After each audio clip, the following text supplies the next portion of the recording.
that we have an ad hoc committee, not the education committee alone, an ad hoc committee that will bring together the best minds from this House, Mr. Speaker, to investigate the circumstances that has grounded Moi University to where it is, and Mr. Speaker, and suggest remedial measures, Mr. Speaker, as it is. As somebody has rightly alluded, Mr. Speaker, the problem is not even funding alone. The problem is chronism. The problem is abuse, Mr. Speaker, and we are all aware of the history of this university. Mr. Speaker, once and for all, we must side with Moi University so that Moi University does not join the league of institutions that have been run down, Mr. Speaker. Mr. Speaker, I beg your indulgence to allow us to bring a committee, an ad hoc committee, so that this issue can be dealt with once and for all and comprehensively. Thank you, Mr. Speaker. Yes, Mandazi. Thank you so much. Speaker, as one of the graduates of Moi University, I'm really disappointed with the way the university is being managed as at now. Mr. Speaker, I got the name Mandazi from Moi University when it was a university then. I want to say, Mr. Speaker, what Moi University is suffering is issue of governance. Number two, Mr. Speaker, management in the university has to be sorted out. After sorting out the issue of management, Mr. Speaker, the government has to deliberately put money in the institution because Moi University helped develop other universities. And in so doing, it has gone down. It is time that the Ministry of Education see to it that Moi University comes back to life as the way it was when we schooled there, Mr. Speaker.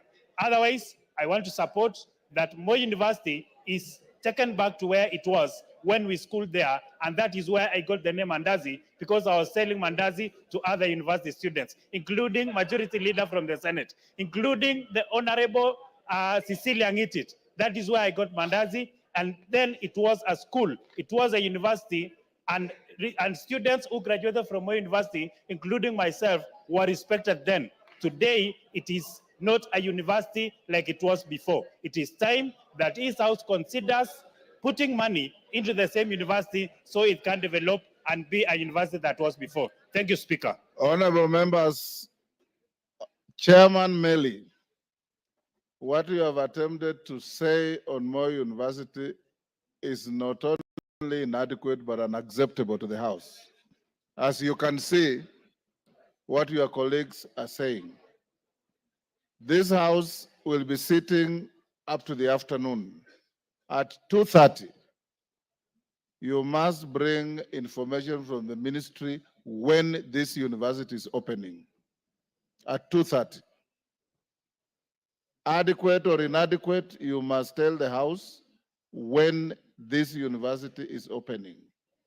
Parents go through serious soul searching to help their children maintained and sustained in institutions. And we cannot, as a responsible House, procrastinate on this matter anymore. Yes, Meli?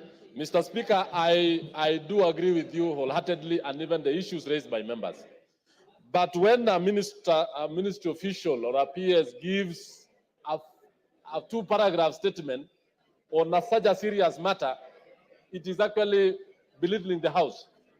And in fact, Mr. Speaker, I gave out the statement raised by the honorable member, and just to be given a two-paragraph statement, which is very wrong. Issues facing Moi University on financials, governance, and even issues of poor governance is very big. And I did not expect that, Mr. Speaker, that I bring such a very poor thing. As chairman of the committee, you know what to do. I shall take action as you are saying, and I'll bring a statement this afternoon. Thank you. Thank you. Russell.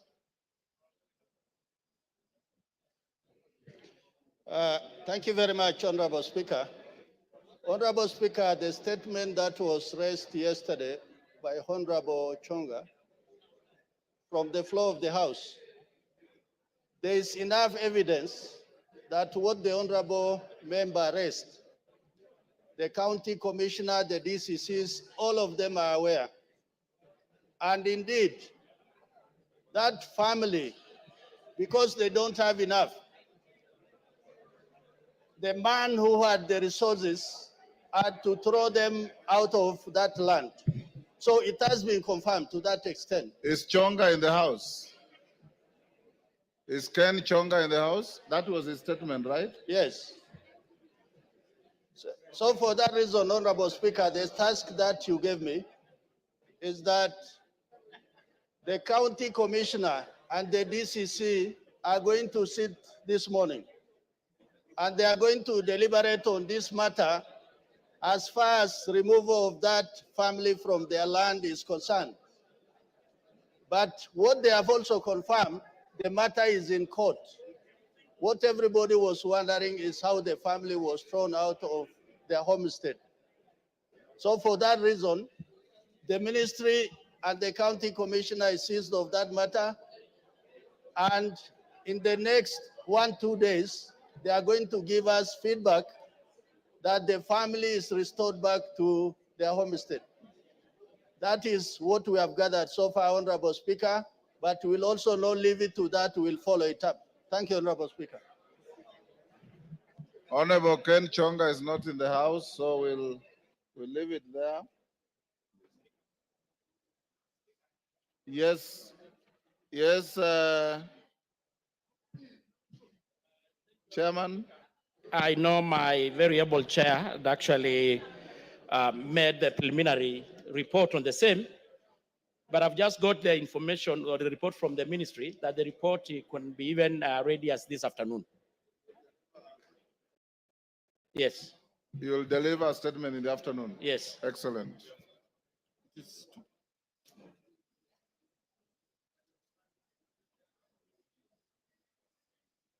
Member for Moyale, Jaldesa Guyo.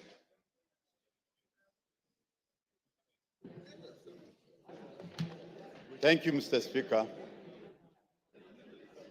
Honorable Speaker, pursuant to the provisions of Standing Order 44-2C, I rise to request for a statement from the chairperson of the Departmental Committee on Internal Security and National Administration regarding the reopening of Illo gold mine in the Bel Moyale constituency. Honorable Speaker, in 2023, the residents of Moyale discovered traces of gold in the Illo area of Dabel, Marsabit County, following a prolonged drought from 2021 to 2023, during which pastoralists lost more than 80% of their livestock. The discovery of the Illo gold mine offered a new lifeline and an alternative means of livelihood for the community. However, in March 2024, a disagreement between two artisanal miners resulted in the tragic loss of lives. Consequently, the Ministry of Interior and National Administration ordered a 30-day closure of the gold mine, citing insecurity and the absence of proper administrative and administrative structures to manage the site for the welfare of the community and other stakeholders. Honorable Speaker, since the closure, several positive developments have taken place. Community organizations have transformed into cooperatives to oversee the administration and management of their natural resource. Unfortunately, it's alleged that some members of the security agencies have begun engaging in illegal mining activities in the area, providing misleading response to justify the continued closure, thereby excluding the residents and benefiting from the residents from benefiting from the situation. In September 2024, Marsabit County leaders met with the Cabinet Secretary for Ministry of Interior and National Administration to discuss the reopening of the Illo gold mine and other security concerns. Although there was an unanimous agreement to reopen the mine, just 2 weeks later, the Cabinet Secretary extended the closure by another 30 days, further disadvantaging the local community. Honorable Speaker, it's against this background that I request for a statement from the chairperson of the Departmental Committee on Internal Security and National Administration on the following. One, a report on the status on progress toward the reopening of the Illo gold mine. Number two, actions being taken by the Ministry of Interior and National Administration to facilitate the reopening of the Illo gold mine, along with the implementation of necessary administrative and security structures to safeguard lives, property, and the welfare of the local community. And finally, efforts to ensure that the cooperative established by the residents are recognized by the legitimate as the legitimate artisanal miners. Thank you, Mr. Speaker. Order, honorable members. Clerk will go back to order number 3. Order, members, take your seats. Order number 3, messages. Members on their feet, take your seats. Order, honorable members, take your seats. Honorable members, I have a message from the President on the nomination of Professor Kithure Kindiki, EGH, to fill the vacancy in the office of the Deputy President of the Republic of Kenya. Order. Order, members. Honorable members, pursuant to the provisions of Standing Order 42.1, I wish to report to the House that today morning I have received a message from His Excellency the President regarding the nomination of Professor Kithure Kindiki, EGH, to fill the vacancy which has occurred in the office of the Deputy President of the Republic of Kenya following the impeachment of the previous office holder. Honorable members, as you are aware, Article 149(1) of the Constitution provides as follows, and I quote, "Within 14 days after vacancy in the office of the Deputy President arises, the President shall nominate a person to fill the vacancy and the National Assembly shall vote on the nomination within 60 days after receiving it." Honorable members, as you are aware, for a person to hold the office of Deputy President, the person must meet the requirements specified in Article 148, as read together with Article 137 of the Constitution. In the message, His Excellency the President indicates that as a prerequisite to the nomination, he sought and received confirmation from the Independent Electoral and Boundaries Commission, IEBC, that the candidate is qualified to vie for election as a member of Parliament in accordance with Article 137(1) of the Constitution. Further, His Excellency the President confirms that he has sought and received clearances from the following institutions with respect to the candidate. 1, the Kenya Revenue Authority, KRA. B, the Ethics and Anti-Corruption Commission, EACC. C, the Directorate of Criminal Investigations, DCI. D, the Higher Education Loans Board, HELB. And E, the Commission for University Education. Honorable members, in a testament to the foregoing, His Excellency the President has annexed the following documents in relation to his nominee. A, certified true copy of his certificate of birth. B, certified true copy of his national identity card. C, certified copies of his university degrees and other academic certificates. D, certification of foreign university degrees by the Commission for University Education. E, passport size photograph. F, curriculum vitae and testimonials. G, confirmation of compliance with Article 137 of the Constitution from the Independent Electoral and Boundaries Commission, IEBC. H, confirmation of citizen status by the National Registration Bureau, Office of the Registrar of Persons. I, confirmation of membership status in a political party from the Office of the Registrar of Political Parties, ORPP. J, policy party membership confirmation from the United Democratic Alliance, UDA. K, Chapter 6 of the Constitution, statutory clearances on leadership and integrity from 1, Tax Compliance Certificate, Kenya Revenue Authority; 2, Ethics and Anti-Corruption Commission; 3, Certificate of Good Conduct from the Directorate of Criminal Investigations, DCI; 4, Compliance Higher Education Loans Board; and 5, Credit Report and Certificate of Clearance from the Credit Reference Bureau. In view of the foregoing, honorable members, and having perused the attached documents, I am satisfied that the candidate meets the requirements under Article 148 as read together with Article 137 of the Constitution to fill the vacancy in the office of the Deputy President. Consequently, the nomination is properly before the House for purposes of the decision required under Article 149(1) of the Constitution.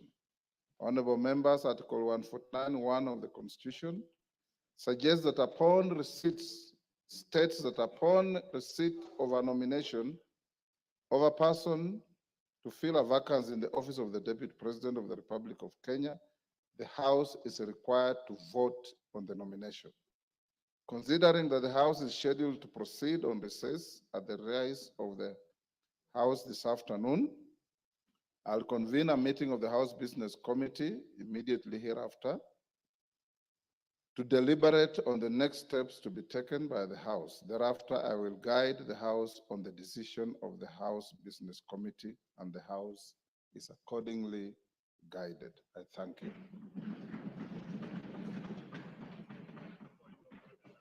Yeah, because now you are properly seized. You can put your... Thank you, Honorable Speaker. Honorable Speaker, Article 149 of the Constitution provides that within 14 days after vacancy the office of the Deputy President arises, the President shall nominate a person to fill the vacancy, and the National Assembly shall vote on the nomination within 60 days after receiving it. Honorable Speaker, recently in passing the special motion for impeachment of the Deputy President. Honorable Speaker. Yeah, order. Wanjala, what is it?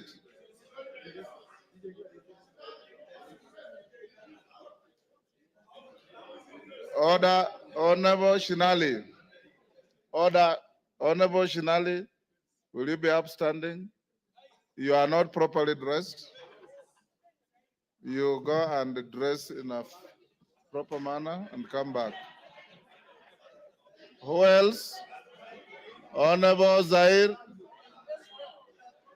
You are no. Him is a Muslim, is wearing a Friday prayer meeting. There's no problem. Shinali, go and dress up. Go on, Bukose.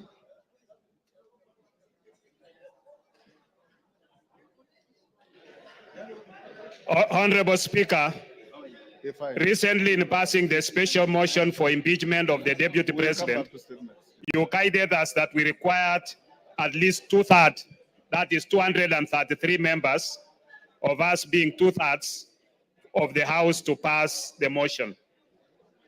Honorable Speaker, is the same voting threshold applicable in this case? I seek your guidance of the matter.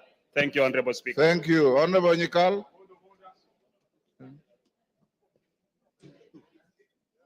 Yes, Milemba. Honorable Shinali, retreat quietly and dress up and come back. Thank you, Honorable Speaker. Honorable Speaker, the business before this House is one which requires us to vote on the nomination of a person to fill a vacancy in the office of the Deputy President in terms of Article 149 of the Constitution. Honorable Speaker, as is a practice before the House takes a vote on a matter, members are accorded an opportunity to debate and give their views on the business before the House. Honorable Speaker, to this end, I seek your guidance on whether we shall be given an opportunity to debate on the nomination and and give our views. Thank you, Honorable Speaker. Wangwe. Thank you, Honorable Speaker. Honorable Speaker, I rise to seek your guidance on whether this House will be required, Honorable Speaker, to undertake the vetting and approval process as required by the Public Appointments Parliamentary Approval Act. Number two, Honorable Speaker, of my concern is that, Honorable Speaker, Article 124, particularly subsection 4 of the Constitution, provides that when a House of Parliament considers any appointment for which its approval is required under the Constitution or an Act of Parliament, the appointment shall be considered by a committee of the relevant House, and the committee's recommendation shall be tabled in the House for approval. Honorable Speaker, in your communication, you have not given us indication on how you are going to handle that process. Maybe, Honorable Speaker, you can guide me on how you intend to handle it. Thank you, Honorable Speaker. Thank you. Jen Kakiri. Yes, member for Laikipia. Thank you, Honorable Speaker. Honorable Speaker, you've just conveyed a message from His Excellency the President on the nomination of Professor Kindiki to fill the vacancy of the office of the Deputy President, which occurred yesterday, to fill the vacancy of the office of the Deputy President, which occurred yesterday following the conclusion of the impeachment proceedings at the Senate. Honorable Speaker, we are now here to vote on the nomination as required by the Constitution. Honorable Speaker, could you please guide the House on whether we are acting within the constitutional deadline, and is it in order for the nomination to happen today after receiving the notification from the President today? Thank you, Honorable Speaker.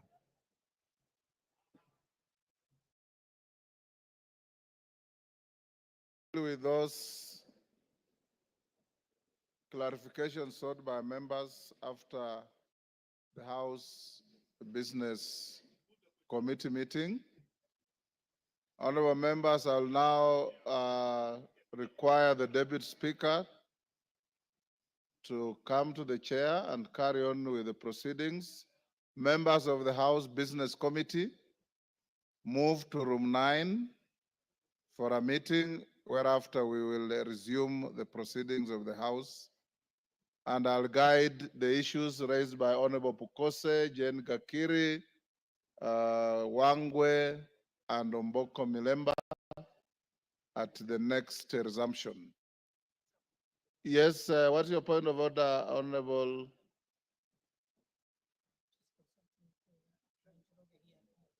Thank you, Honorable Speaker. Honorable Speaker, I want to join my very good friend, the Honorable Pukose, in seeking your direction, Mr. Speaker, with regard to Article 149 of the Constitution on the appointment of and approval by a vote of the Deputy President. Mr. Speaker. The words of the Constitution are very clear. Yes. It is appointment and vote. And vote. I agree. Approval is not used. Yes, not used, Mr. Speaker. On this article. Mr. Speaker, you know, this Constitution we are borrowed heavily from the U.S. Constitution. The 25th Amendment of the U.S. Constitution, which was passed in 1967, has a similar provision that provides that a vice president shall be appointed, shall be nominated by the president and approved by a vote by the House. It uses the words confirmation, Mr. Speaker.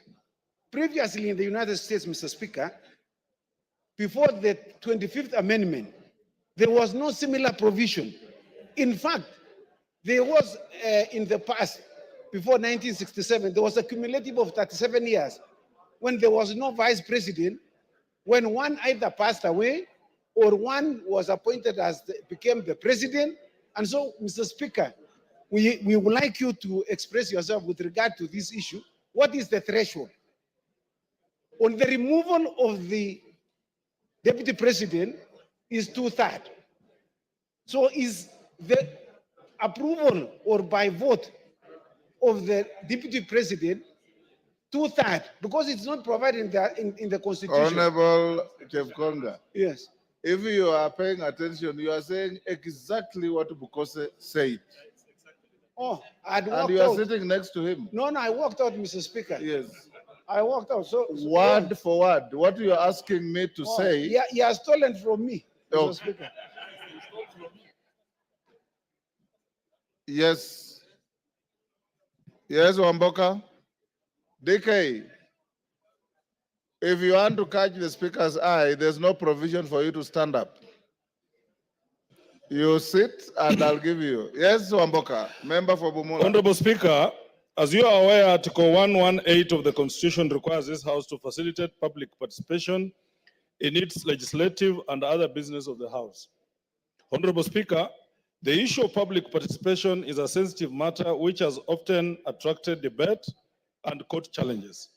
Indeed, our recent experience in considering the special motion for removal of the Deputy President made us even appreciate better the need for public participation. Honorable Speaker, with this in mind, please guide this House on whether we shall be expected to conduct public participation in voting for the nomination to fill the vacancy in the office of the Deputy President. Thank you. DK. Thank you, Mr. Speaker. I'm rising on a point of order, still on the same issue that I need your guidance. Looking at His Excellency the nominee, we just vetted not more than 2 months ago, and that implies not more than 6 months ago. And the questionnaire that is expected is still the questionnaire that we used. Why don't we use the same motion and we use the same output and we just put the motion and we put the question and we finish today? Thank you. Daud. Yes. Thank you, Mr. Speaker. Mr. Speaker, it's great that Honorable Kithure Kindiki has been nominated by the President. My question is, Mr. Speaker, will IEBC have to be involved as the same was done during the election, or it is not a factor in this case? While I congratulate Kithure Kindiki for nomination. Donya, what is it? Mr. Speaker. On the same issue? Yeah, on the same issue. Go ahead. He's saying that we use the same questionnaire that he used as the interior for the position of the Deputy President. He's incorrect because you cannot use the same questions when it is a different docket. He's out of order. Thank Mr. you for Speaker. helping the Speaker. Yes, member for Langata.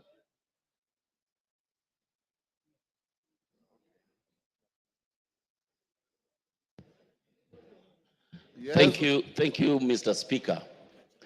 Having seen how things move very fast in this House, let me take this opportunity to congratulate the newly appointed Deputy President. Order, Kithure Kindiki. Order Jalango. He has not been appointed. He has been nominated. I've just said on how things move very fast here, sir. Let me congratulate him. Let me be the first person to congratulate the newly elected Deputy President. Thank you, Mr. Speaker.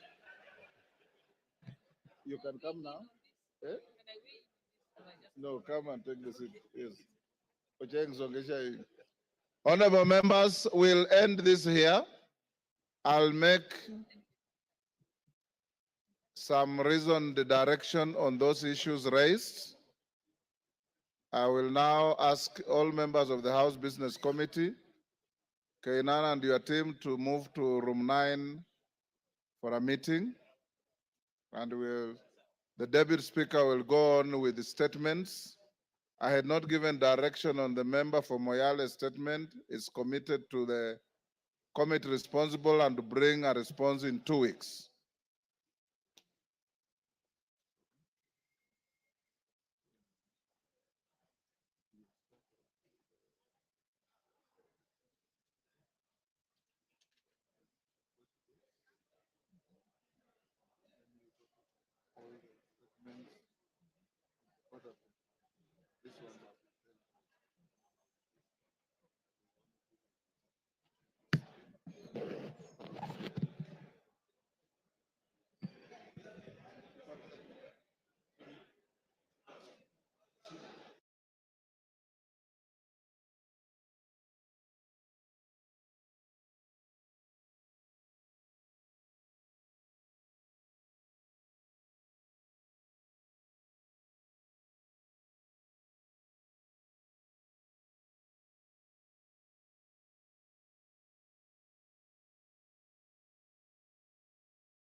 Honorable members, we shall now go to statements, and we shall continue with a statement by the member for North Hor, Honorable Wario.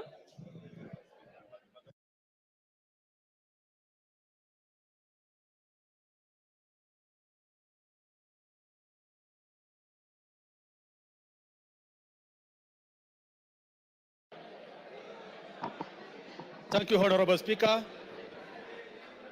Honorable Speaker, pursuant to the provision of Standing Orders 44.2c. Order, honorable members. Order, honorable members. Order, honorable members.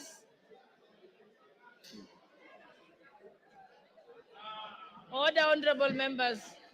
Honorable Wario, you may proceed. Honorable Speaker, pursuant to the provision of Standing Orders 44.2c, I rise to request for a statement for the chairpersons of the Departmental Committee on Agriculture and Livestock and Departmental Committee on Regional Development regarding the perpetual drought crisis and resultant loss of lives and livelihoods in arid and semi-arid lands, and especially in Northern constituency.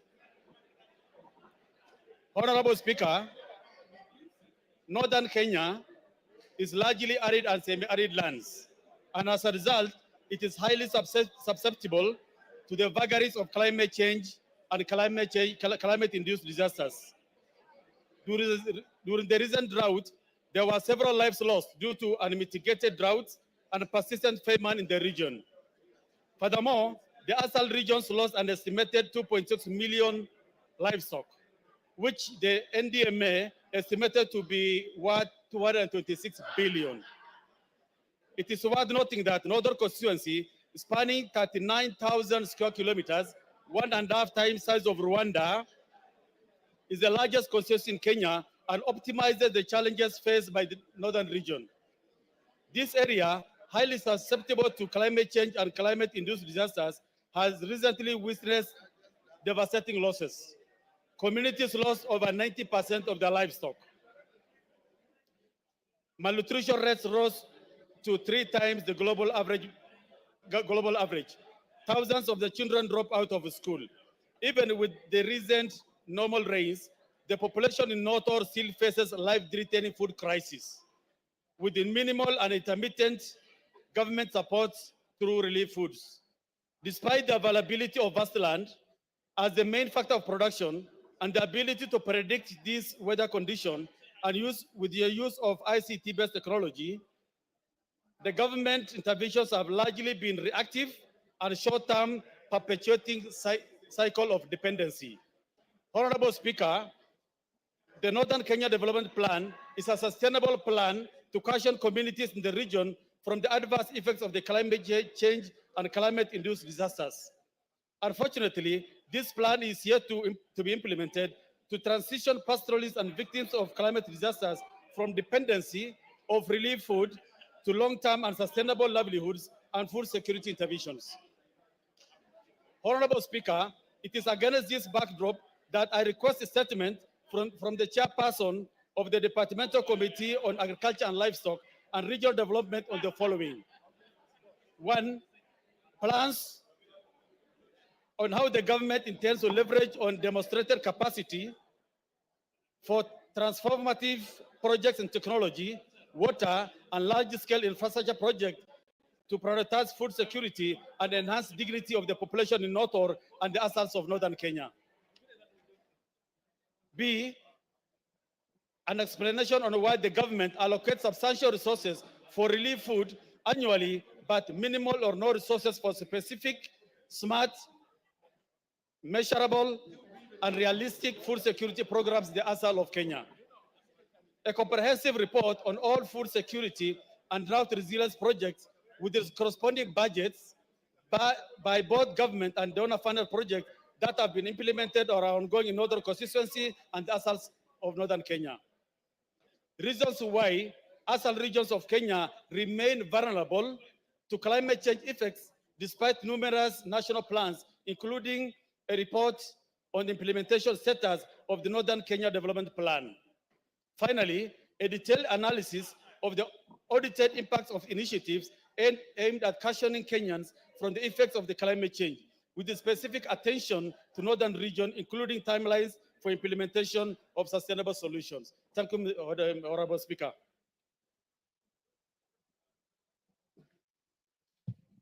Thank you. That falls under the which committee?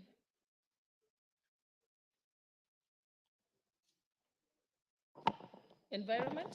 Committee of Agriculture and Livestock and Regional Development. Honorable Mutunga, are you here? Do you have any response? Or do you want to say something about it? Honourable Speaker, we can promise to get a response in the next 2 weeks, soon after the recess. Thank you. Honorable members, before we move to the next statements,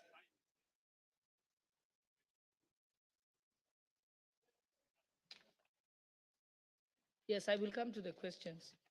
What I want to do is before we continue with the statement, the answers to the statements,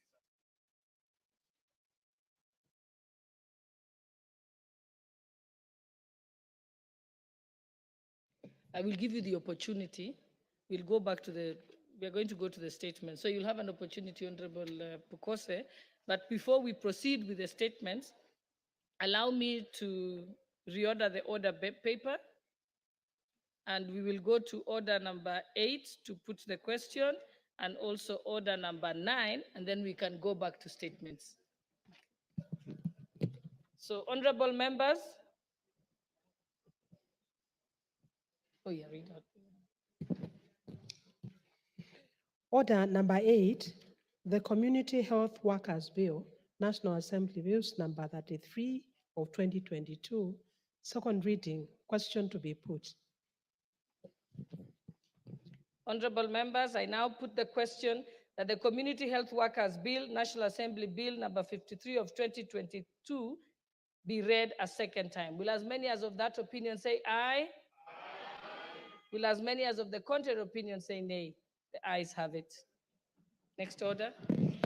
A bill for an act of parliament to make provision for the training, registration, and licensing of community health workers, to regulate their practice, to provide for the establishment, powers and functions of the Community Health Workers Council of Kenya, and for connected purposes. Order number 9, motion, consideration of the mediated version of the Sugar Bill, National Assembly Bills number 34 of 2022. Question to be put. Honorable members, I now put the question that pursuant to the provisions of Article 113(2) of the Constitution and Standing Order number 153, this House adopts the report of the Mediation Committee on the Sugar Bill, National Assembly Bill number 34 of 2022, laid on the table of the House on Wednesday, 16th October 2024, and approves the mediated version of the Sugar Bill, National Assembly Bill number 34 of 2022. Will as many as of that opinion say aye? Aye. Will as many as of the contrary opinion say nay? The ayes have it.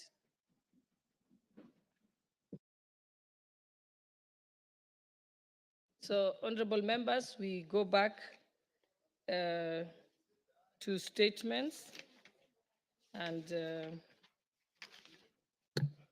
think we have the statement. Yours not the first one, Honorable. Yes, I have the list here.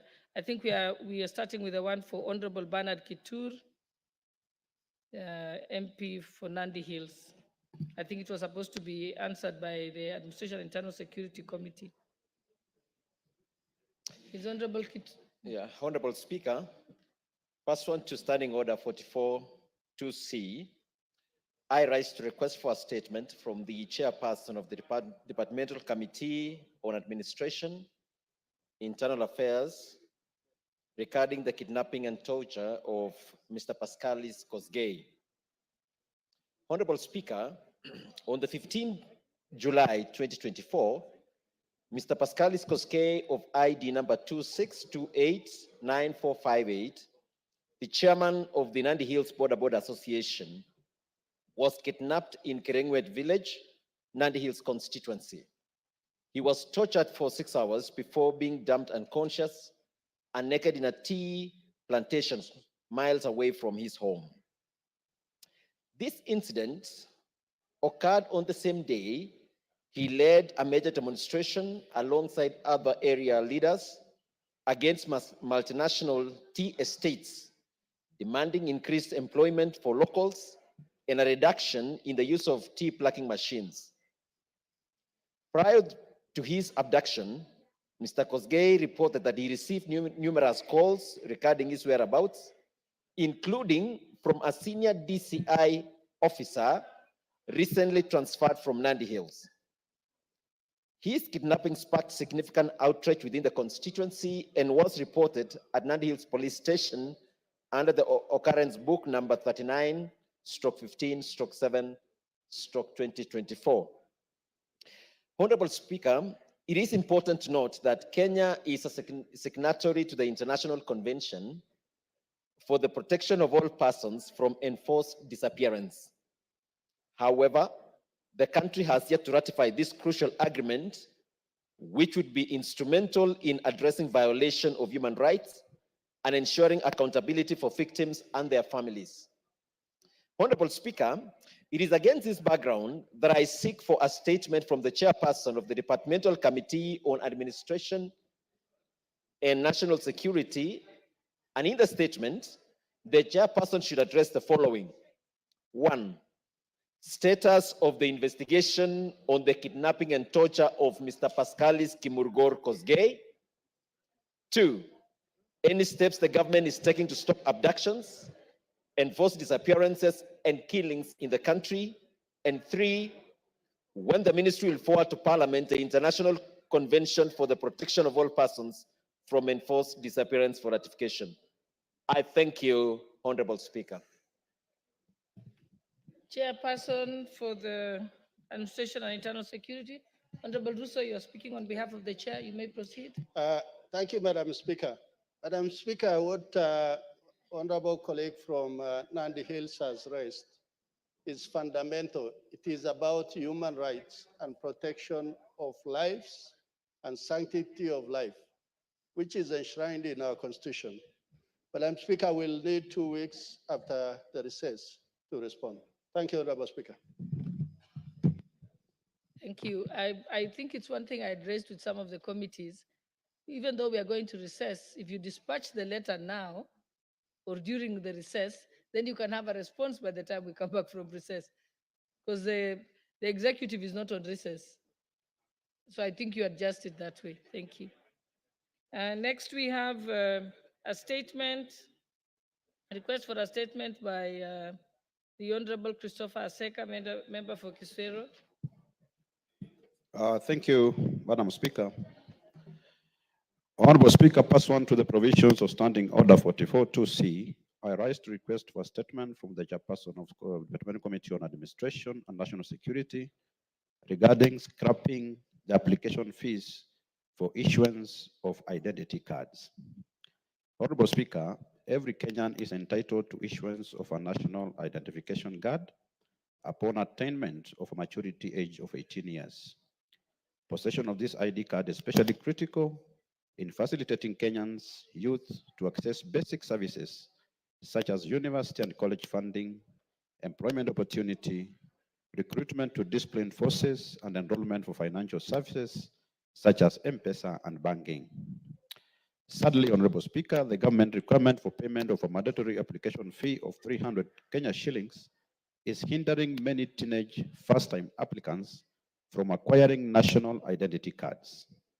Clearly, at the age of 18 years, teenagers applying for these identification cards do not have income of their own to pay fees and to meet other related costs, such as convenience fees charged by Huduma centers.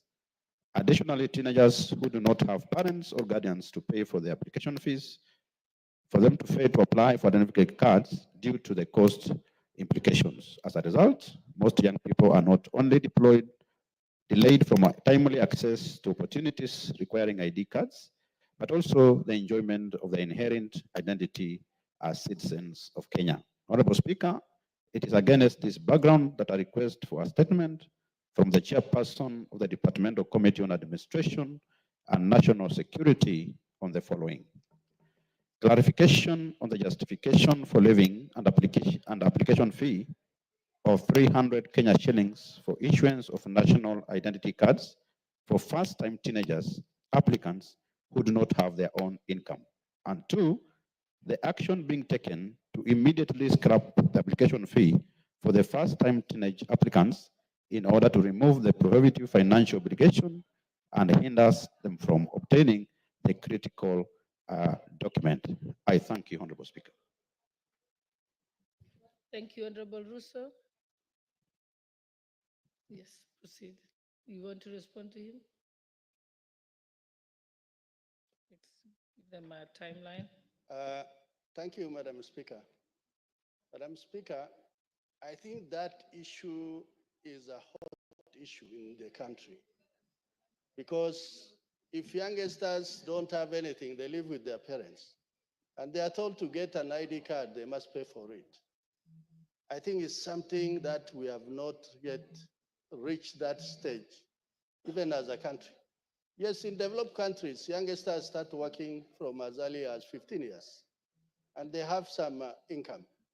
So for that reason, I think as a committee, we will need a serious debate with the department, and we'll give a comprehensive response by the time we are through with the recess. Thank you, Honorable Speaker. Honorable Russo, the fees, that was in it was gazetted regulations, or how was it implemented? Actually, Madam Speaker, the fees were gazetted. It was just as a means of raising revenue by the department. But there was not concerted discussion with even the Committee of Parliament. So for that reason, whereas it is out there in the public domain, I think we need to review that position because it raises fundamental issue. There are those children of members of parliament, they can afford it. What about the children of peasants who don't have anything, even affording a meal a day? So for that reason, I think we will work on it. And after the recess, we'll be able to respond to it. Thank you, Honorable Speaker. Because I'm assuming that it should have been given, it should have come to the Committee for Delegated Legislation, because then that's at the point that they could approve or nullify it. So maybe liaise with that committee. Thank you. Okay, the next request for a statement is by Honorable Dr. Robert Pukose. Thank you, Honorable Speaker. Honorable Speaker, this statement is a statement from the committee, and I'm presenting it in my capacity as the chair. Honorable Speaker, pursuant to Standing Order 44.2c, I rise to request for a statement from the chairperson of the Departmental Committee on Education regarding government financial assistance to students enrolled at the Kenya Medical Training College. Honorable Speaker, this matter is of great significance to many aspiring medical professionals across our nation, as KMTC students are integral to our healthcare system. Their training and expertise directly contribute to the quality of care provided to our citizens. Ensuring that these students receive adequate financial assistance is essential not only for their success, but also for the future of healthcare in Kenya. Honorable Speaker, it is against this background that I seek for a statement from the chairperson of the Departmental Committee on Education on the following. One, to clarify whether KMTC students currently placed in KMTC campuses by the Kenya Universities and Colleges Central Placement Service, KUPS, are entitled to the financial assistance provided by the Higher Education Loans Board, HELP, that is available to all students pursuing higher education in Kenya. Two, indicate if KMTC students are eligible for student loans offered under the purview of the Ministry of Education, and if so, when will they receive financial assistance, including student loans under the new funding model being introduced by the Ministry of Education.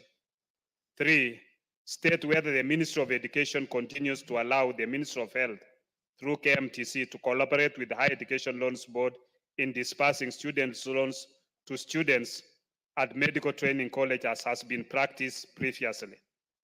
4, explain the actions taken by the Ministry of Education to ensure that KMTC students have access to financial assistance, thereby promoting equity and inclusivity in higher education financing comparable to that of other students across the country. And if you could allow my Vice Chair, Honorable Speaker, to also make a comment on it. I proceed, Honorable Patrick.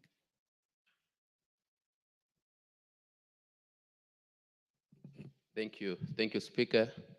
Speaker, I like to support my chairman on seeking that statement because, Speaker, we were in this house when you approved that students who go to KMTC will from now on be admitted through COOPs, like other students who go to universities. But, Speaker, it's a bit logic why they go through COOPs and then they don't benefit from government financing like university students through HELP. So, Speaker, what we are urging as a committee is that let students who go to KMTC, since they go through COOPs like other university students, also benefit from my education launch board in financing the education, Madam Speaker. Madam Speaker, as we try to achieve universal health coverage in this country, the most important candidates that will help us to achieve UHC in this country are the nurses, are the clinic officers, are the public health officers, and the KMTC trains the back of this lot, Madam Speaker. So for us, it's just a request that let those who go to KMTC also be beneficiaries of higher education loans board, Speaker. Thank you, Madam Speaker. Thank you, Chairperson for the Education Committee.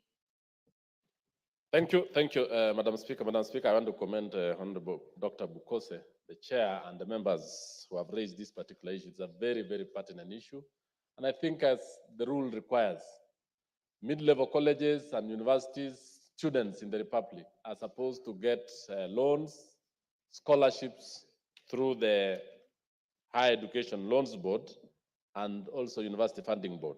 So, Honorable Speaker, I'll really fast-track this particular issue and will respond immediately we are back from recess because it's a very, very important item that we really need to dispense with faster. Thank you, Madam Speaker. Thank you. Let's go to the next request for a statement by the Honorable Dr. John Mutunga, member for Tigania West. Thank you, Honorable Speaker. Honorable Speaker, pursuant to the provisions of the Standing Order 44.2c, I wish to request for a statement from the chairperson of the Departmental Committee on Finance and National Planning regarding the utilization of pension funds for national building. Honorable Speaker, the Retirement Benefit Act 1997 provides for among other things, requirements for the effective management and investment of the pension fund in Kenya. The statute also establishes the Retirement Benefits Authority, which oversees the prudent management of pension schemes and ensures responsible investment of pension funds. The funds represent a significant pool of long-term capital that when strategically invested, can greatly contribute to national development by allocating a portion of the fund to well-planned infrastructure projects, renewable energy initiatives, and affordable housing programs. Pension funds can address key development challenges while ensuring stable long-term returns for retirees. This would also improve financial inclusivity, enhance the living standards of citizens, and reduce reliance on foreign debts. Honorable Speaker, it is against this background that I request for a statement from the chairperson of the Departmental Committee on Finance and National Planning on the following. Number one, provide a report on the number of registered pension funds in the country and the total amount under management across the funds. Number two, a list of the specific sectors where the pension fund have been invested and the terms of these investments. And finally, report on the proposals that money held in pension funds be invested in national development and the likely modalities for such arrangements. Thank you, Honourable Speaker.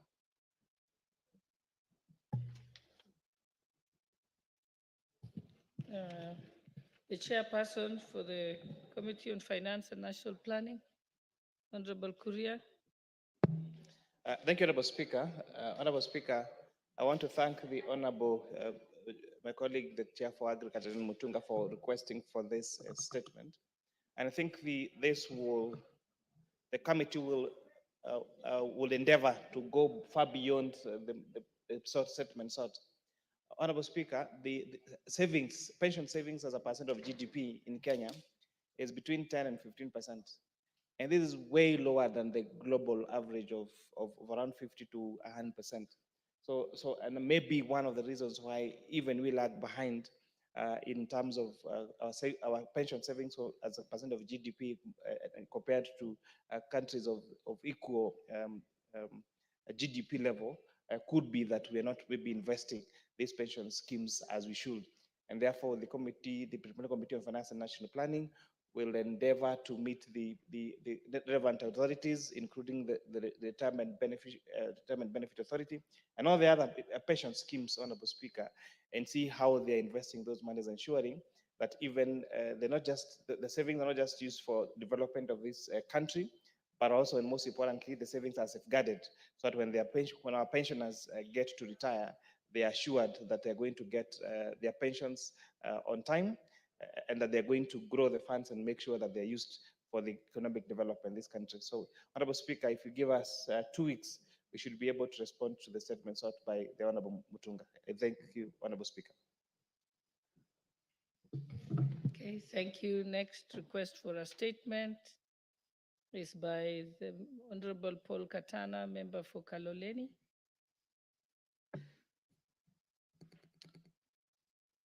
Honorable Speaker, pursuant to Standing Order 44-2C, I raise to request for a statement from the chairperson of the Department Committee on Tourism and Wildlife on elephant invasion in Kayafungo in Kaloleni.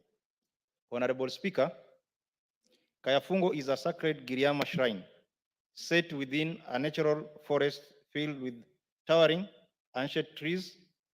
Unfortunately, the invasion of elephants has severely impacted the area, leading to the destruction of nearly all its trees and places of worship. While these majestic creatures are an essential part of our national heritage, they have also become a major source of property damage and fear of residents.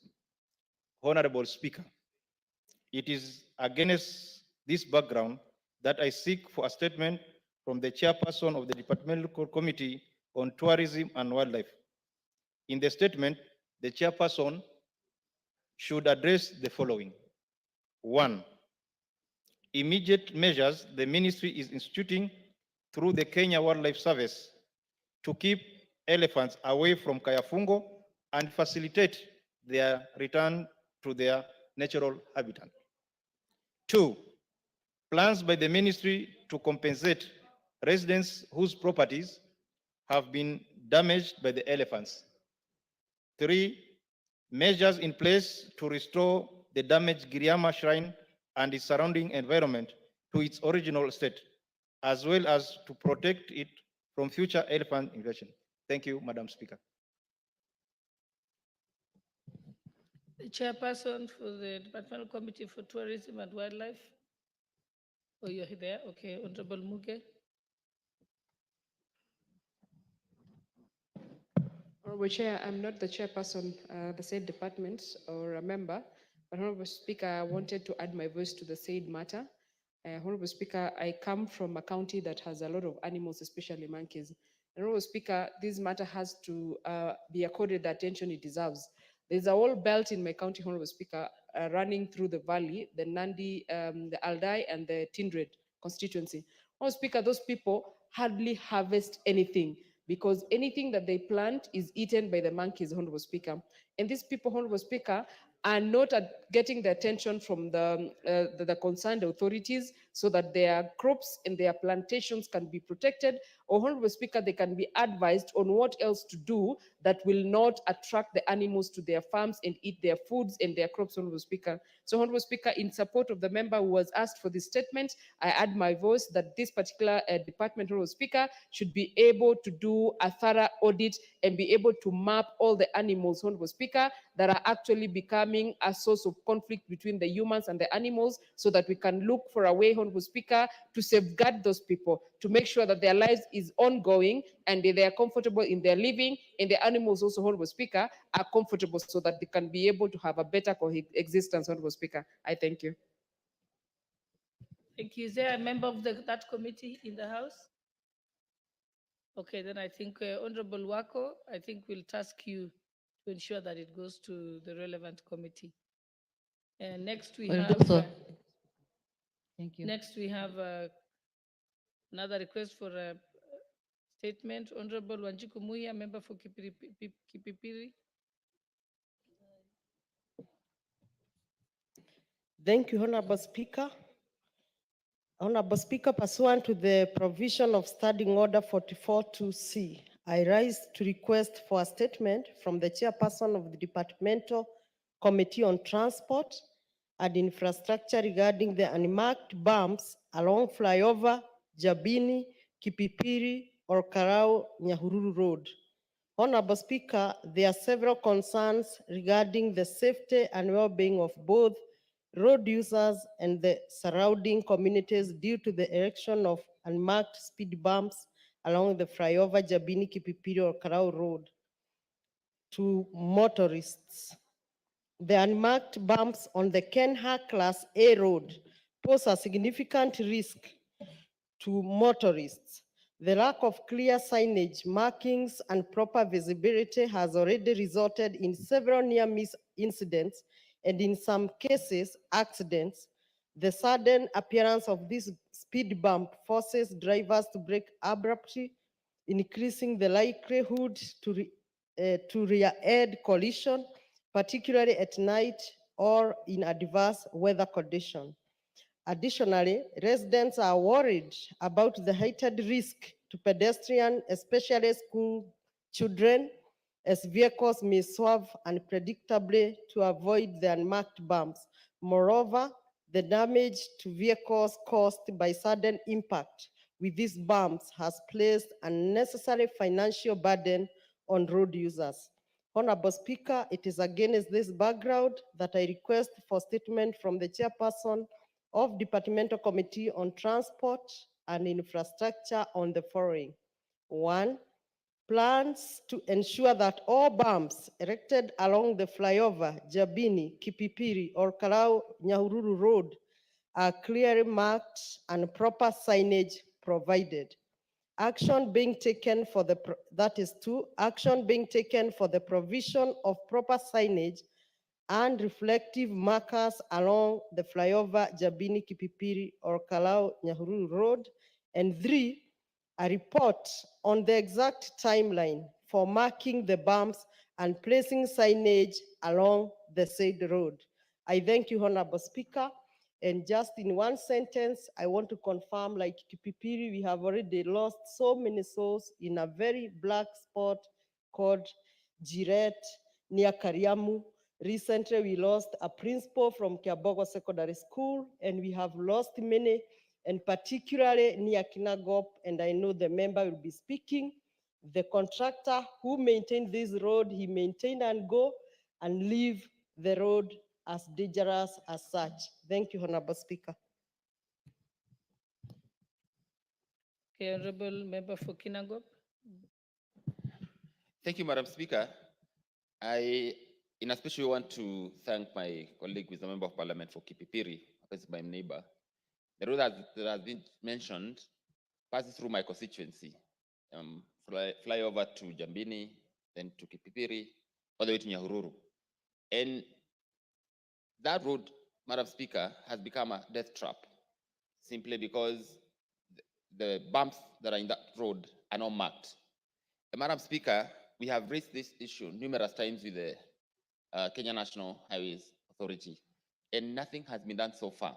In my very constituency, there's a place called Gadara Ward, a place called Kanamba, and we have lost lives of children in school, going to school, simply because there are no bumps, and the bumps that are on that road are not marked. And therefore, I want to support this statement and ask that Kenha quickly or speedily just erect bumps where they're supposed to be and be simply marked, so that then we stop this loss of life. And Madam Speaker, there's some level of complacency when it comes to erecting bumps. You know, you'll hear these people say we cannot erect bumps because it's a highway. But then what is more important, speed or the lives of people? And therefore, Madam Speaker, in a special way, I would want you to emphatically compel Kenya National Highways Authority to erect bumps where they're supposed to be and mark them appropriately. I rest my case, Madam Speaker. Thank you. The chairperson for the Transport and Infrastructure Committee. Any member of the committee?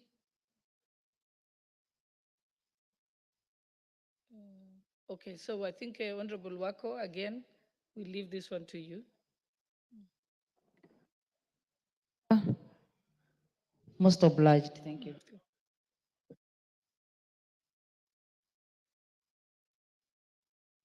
The last statement, we have a statement from the Honorable Member for Chuka, Honorable Patrick Tigwan.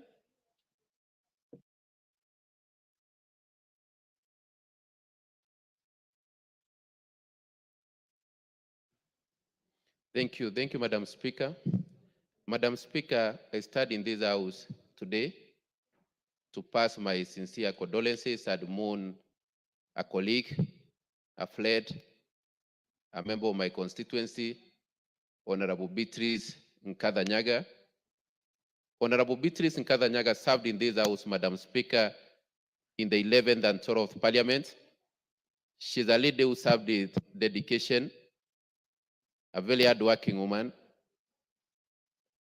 In Tharaka Nithi, we used to say she was the glue that held Tharaka Nithi together. Madam Speaker, it's a very sad moment because we just lost a leader, a very loving woman, a very dedicated leader, Madam Speaker. And as a county and as a country, we are at loss today to mourn Beatrice Nkadha-Nyaga, the former member of parliament, the immediate former member of parliament for Tharaka Nithi County, the Women Rep. Madam Speaker, Nkadha has been ailing for the last few months. And yesterday, she rested. And I stand in this house, Madam Speaker, to mourn her today and to give my sincere condolences to her family, her children, and the great people of Tharaka Nithi, where she comes from, and members of this parliament who worked very closely with her, because Madam Beatrice was afraid to her in this house. Madam Speaker, I was just thinking when I was seated here, I was saying it's, as we bid farewell today, as we mourn Nkadha today in Tharaka Nithi, it's also a celebration as we for appointment of Kindiki. So it's mixed feelings. It's mixed feelings in the county, Madam Speaker. Madam Speaker, thank you. I even don't know what to continue. I would just request Honorable Murugara, who I know was a very close friend, to give her his condolences. Thank you, Speaker. Honorable Patrick, you're out of order. You cannot give the opportunity to the member for Tharaka. I think I'll give Honorable Dorothy Kiara, then I'll come to you. Yes, but you're out of order. You're taking the Speaker's job. Thank you, Honorable Speaker. Honorable Speaker, indeed, it is a sad day for all of us today. And I want to join my brother, Honorable Patrick, and the entire Tharaka community and the women of this country in mourning Honorable Beatrice Nkadha. Honorable Beatrice Nkadha was a woman of strength. She worked diligently as the first woman representative of Tharaka Nithi, where she was referred to as Mama County. She served the women, the vulnerable, and the rest disadvantaged in the community with a lot of dedication and zeal. Honorable Speaker, I want to say it's a sad moment for the country and more so for all of us because we know the great role that Honorable Beatrice Nkadha played during the 2022 general elections. Honorable Beatrice Nkadha, Madam Speaker, if you can remember from our clips, she was very committed to ensuring that this government comes to power and more so fighting for His Excellency the President. Even when the ground in our own community was so hostile that she was not able to mention anything else, she went on even when there was a lot of noise shouting, Ruto, Ruto, Ruto. We still remember her for that. Honorable Madam Speaker, I want to join the rest of the members of this House who served diligently with this beautiful soul, a lady who was very generous, a lady who put on a smile all the time, even when things were so difficult. And I want to say, may the gracious Lord rest our soul in eternal peace. Thank you. Member for Tharaka Nithi, Honorable George Murugara.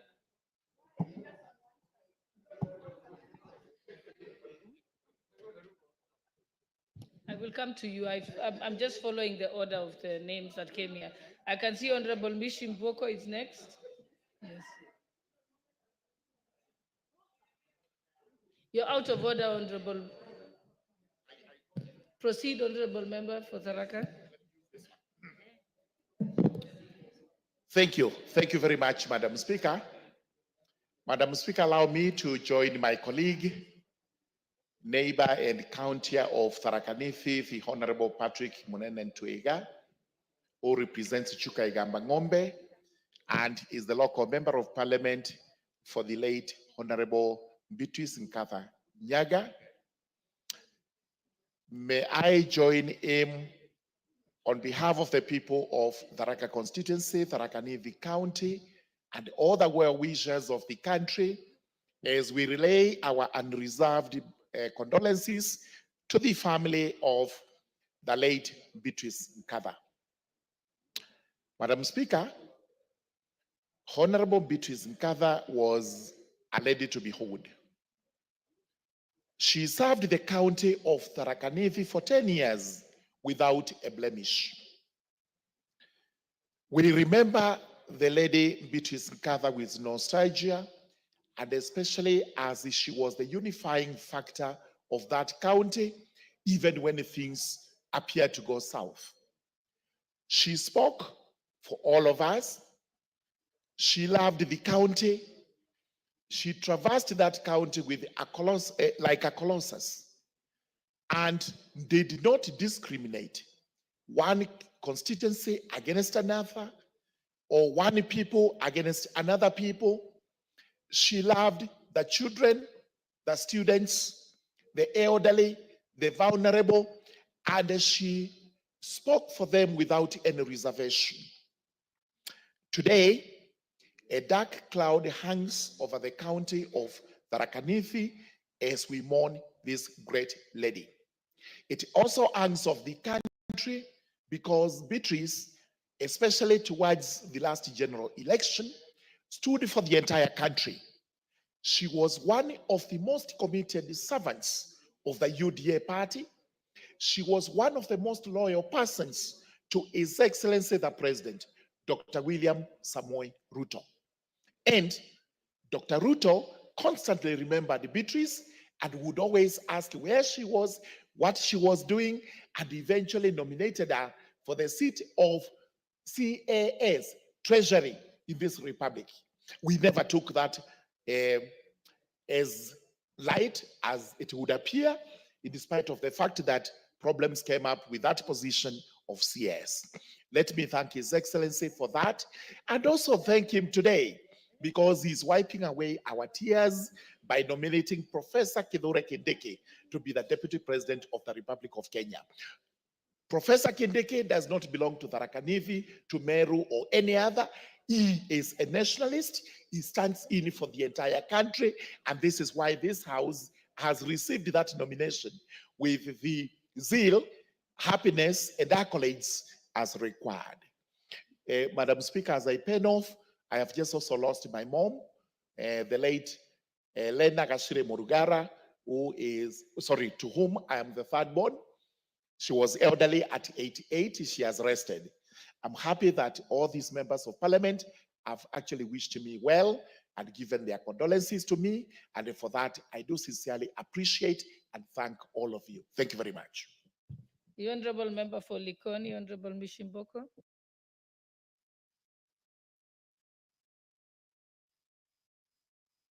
Mike. Asante sana Bi Speaker, na mimi nachukua nafasi hii kwa niaba yangu, niaba ya eneo bunge langu la Likoni na niaba la watu wa Mombasa niweze kutoa risala zangu za rambirambi kwa mwenda zake dada yetu Beatrice Nkantha, na niseme Mheshimiwa Beatrice tulikuwa naye katika bunge hili la kitaifa na alikuwa kiongozi shujaa sana, kiongozi ambaye alikuwa anapenda watu sana, kiongozi ambaye kila wakati ukimwona alikuwa na furaha na bashasha, kiongozi aliyekuwa na msimamo thabiti wa kutetea chama chake na kutetea kiongozi ambaye alikuwa ni wa chama chake. Na tulikuwa tunajua dada yetu ataweza kuingia katika ule uongozi ule tulikuwa tunaita Kiingereza kwa ufupi CAS, lakini kwa yale mambo yaliyotukia hakuweza kufika hapo. Tunasikitika sana, hata nimetamautishwa kusikia kwamba alikuwa amegonjeka kwa muda mfupi, takriban kama miezi miwili hivi. Tungekuwa tumejua, haswa sisi kama kina mama, tungeweza kumtembelea na kuweza kumwombea dua ili Mungu ampatie afueni. Lakini tunajua sisi tulimpenda, lakini Mwenyezi Mungu amempenda zaidi. Mheshimiwa Beatrice, wakati mmoja tulikuwa naye katika kamati moja na tulikuwa karibu sana na yeye, na nilipenda sana mavazi yake. Wakati akivaa alikuwa mama maridadi sana. Hata utaona kile kibeti anachobeba, viatu anavyovaa, nguo anayovaa, yote itakuwa inawiana. Yani alikuwa mama ambaye ni mtanashati sana sana, na alikuwa mama ambaye hana fujo na mtu wala hana dhiki na mtu. Pia tulikuwa kina mama wa kwanza tukiwa na yeye kuwa katika kiti cha kuwakilisha katika kaunti zetu, mimi nikiwa kule Mombasa na yeye akiwa anawakilisha kule sehemu ya kwao. Tulikuwa wa kwanza baada ya kupata katiba mpya ya taifa letu ya Kenya. Tunasikitika na tunaomboleza pamoja na ndugu zetu wa sehemu zile za Meru, sehemu zile za Tharaka, kumpoteza shujaa wetu, dada yetu Beatrice Nkantha. Tunaomba Mwenyezi Mungu ailaze roho yake mahali pema peponi, na tunaomba serikali ya Kenya Kwanza kupitia Daktari William Samoei Ruto, kwa sababu huyu alikuwa kiongozi wako shujaa, kiongozi wako mwenye msimamo, uweze kuangalia familia yake. Yeye ni mwenda zake sasa, lakini najua ana watoto, pengine hata ana wajukuu. Tusiwatupe viongozi wetu wakati wamepatwa na misiba. Pia tuwakumbuke kwa wale ambao wamewaacha na wao wakiwa wametangulia kule mbele. Tunamwombea Mola amweke pema penye waja wema. Poleni sana watu wa Tharaka, poleni sana watu wa Meru, poleni sana bunge la kitaifa na Kenya kwa jumla. Asante sana Bi Speaker. The Honorable Member for Nairobi County, Honorable Esther Pasari.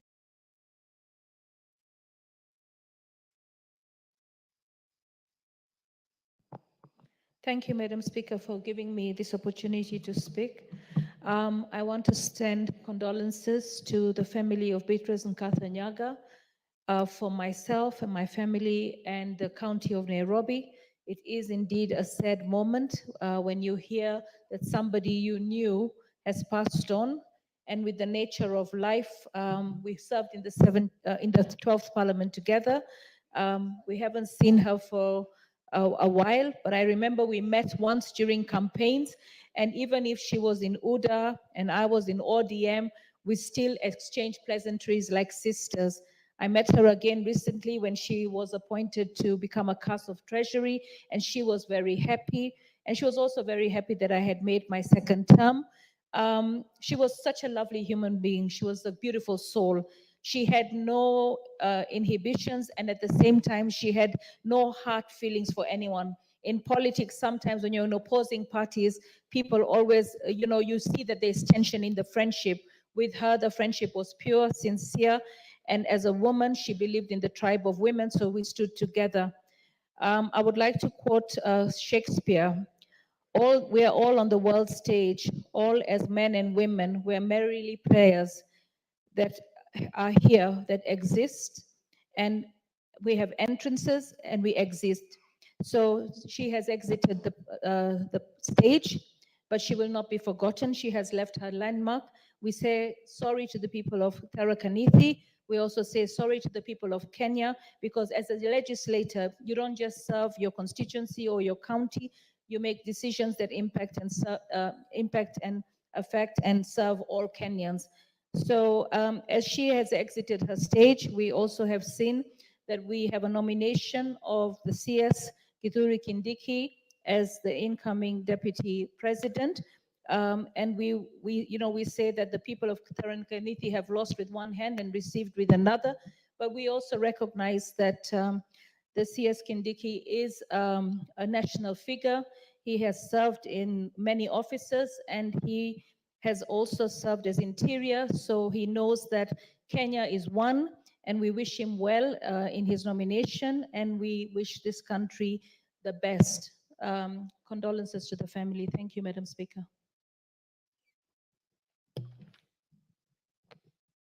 Honorable members, I think we need to close this.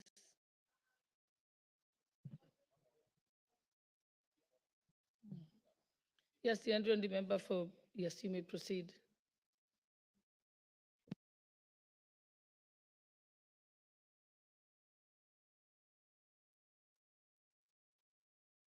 Yeah, I'll give you the member for Tharaka. I'll give you after. You may proceed first, double N. Thank you, Madam Speaker, for giving me this opportunity to send my condolences to the late Mheshimiwa Beatrice Ngatha from Tharaka Nithi County. I know her personally. We have met in many occasions. Even during the last 2022 campaigns, we were with her in many meetings. And it saddens us this morning to hear about the demise of Beatrice Ngatha. We are here to give our sincere condolences to the family, the children, and the whole community of Tharaka Nithi County for losing such a soul who was a kind person. She was a generous person. And above all, she was very smart, even at heart. I represent Embu County as women rep, and I know she was one time the women rep of Tharaka Nithi. And as women rep in this house, this August house, we are saddened to lose one of us. And we can only pray that indeed the Kenya Kwanza government, the UDA fraternity, and the entire house, that we shall stand with her and the entire family as we remember her and the entire family. May our soul rest in eternal peace. Thank you. Honorable Nduyo, member for Tharaka Nithi, you'll be the last one. Thank you, Madam Speaker, for this opportunity. Madam Speaker, I've been outside trying to draft something better to present in the afternoon, but luckily I got that my colleague has presented this statement to us. Madam Speaker, today is a Sunday and happy day for Tharaka Nithi. Mixed feelings. Madam Ngatha is my predecessor. A lady that I valued, a lady that I honored. When I decided to vie for the seat of woman rep, I was so confused on how I will go about it, because she was like a mentor to me. That's why I even tell my people that I've not come to compete with her. I'm coming to continue from where she stopped. Alende who had been honored, a professional printer that I worked with the provincial administration for close to 26 years. Alende who didn't know the poor and the rich. Alende who left indelible marks, so many indelible marks in the Tharaka County. Madam Speaker, we are sad. Madam Speaker, Nkadha was a very hardworking lady. One of the founding mothers and one of the founding officers and one of the founding politicians of the UDA party. A great friend of Professor Kithure Kindiki.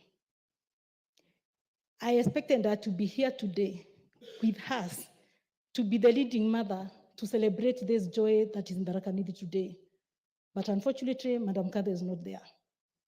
We are celebrating this great day, yet we are mourning.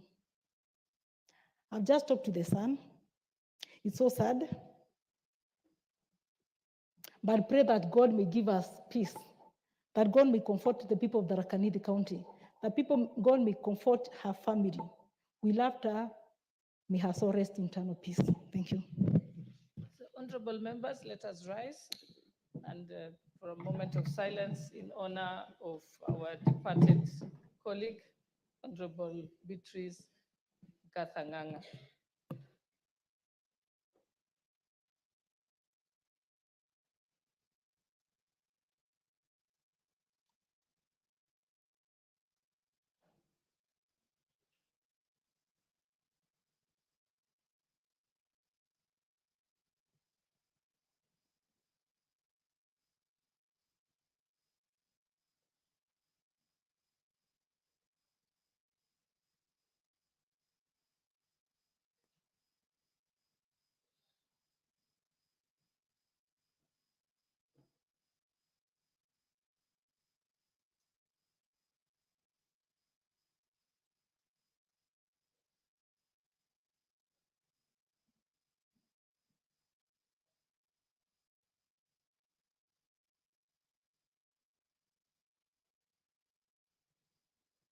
May her soul rest in eternal peace. Next order.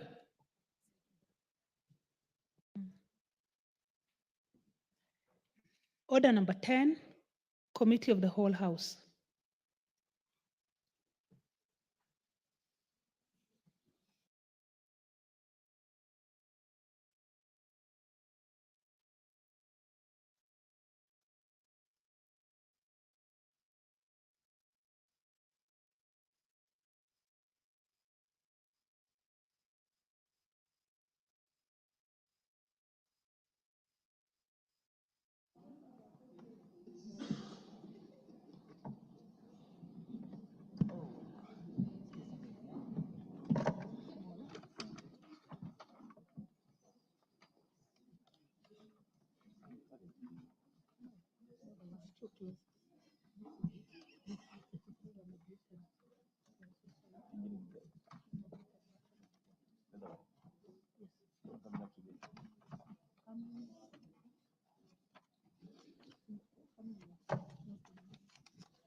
Honorable members, order. Honorable members, this is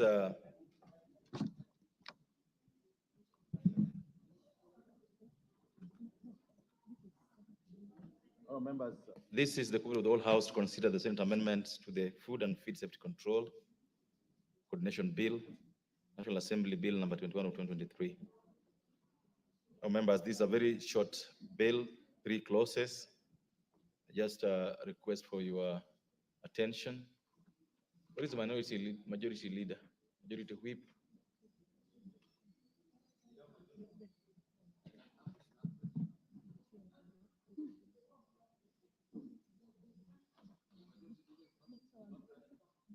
The chairperson for the only chairperson for Agriculture Committee in the House.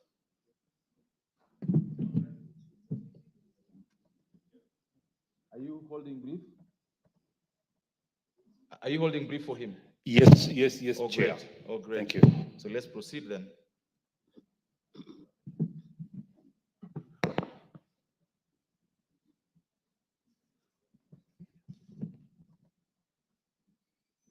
This is a bill that originated from the National Assembly, then went to the Senate, now is back here with us with proposed amendments from the Senate. Chairperson of the committee will guide us on how to proceed. Would I request the chairperson, Honorable Justice, would you approach the table?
Honorable Justice Kemei.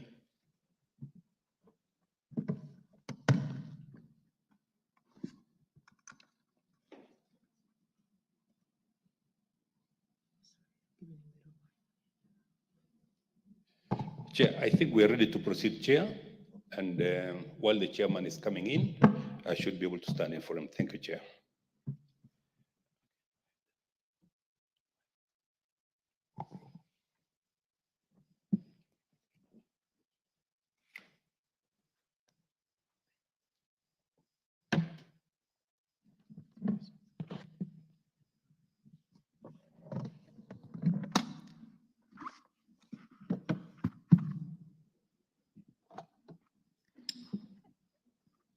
Senate amendments to clause 22.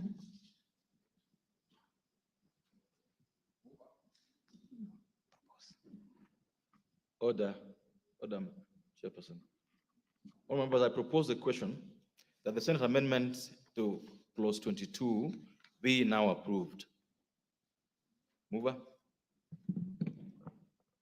Chair, we looked at the amendment from the Senate, clause 22, and the Chair, after discussing and seeing the merits of the amendment from the Senate, we as a Committee of Agriculture decided to approve the amendment from the Senate. Thank you, Chair.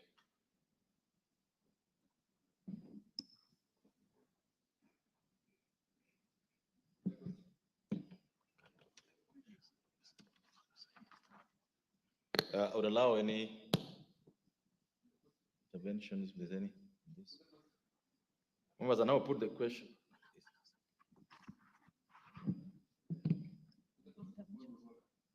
Is there? Yes, Honorable. Thank you, Honorable Chair. Would the chair of that committee please explain the amendments, just for the sake of the public and this house?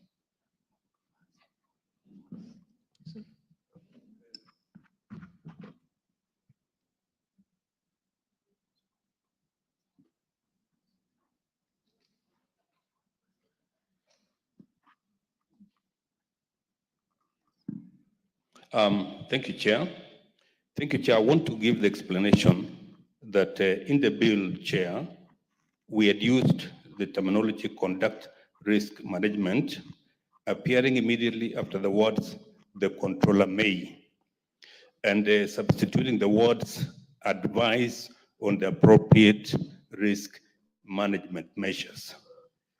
Mr. Chair, we have adopted the words from the Senate because they are more encompassing and they represent the entire spectrum of risk management. Thank you, Chair. Thank you. Fellow members, I now put the question, which is that the Senate amendments to clause 22 of the bill be now approved. Will as many of that opinion say aye? Will as many of that opinion say nay? Ayes have it. Clause 25. Mover. Chair, just like in clause 22, clause 25, Chair, is being amended in subclause 3 by inserting the following new subclause. On receipt of the report under subsection 3, Order. Sorry. Chair, move the amendment first before you explain. Okay, Chair, I wish to move the amendment and to accept the proposed amendment from the Senate. What is the amendment? The amendment, Chair. Say, just read what is in the order paper. You move an amendment that clause. Chair, I wish to move the amendment that clause 25 of the bill be amended in subclause 3 by inserting the following new subclause. 3A. On receipt of the report under subsection 3B, the governor shall submit the report to the respective county assembly. I beg to move. Members, I now propose the question that Senate amendments to clause order. I propose the question that the Senate amendment to clause 25 be now approved. Ms. Honorable Wundo. Again, as my colleague Mwalimu had raised issues, exactly what kind of report are we envisaging? Because what we have here and what the country has does not lead anywhere. What kind of report are we envisaging to be submitted to the county assembly? And what is the county assembly expected to do with that report, considering in many cases the caliber of the MCAs in many of the county assemblies? Yes, Honorable Justice Kamei. Chair, I want to explain, Chair, that as per the laws of the land, we would not expect the governor to submit any report unless it is authorized by the respective county assembly. So we are basically agreeing, Chair, that it should go through the county assembly before it is passed. Thank you, Chair.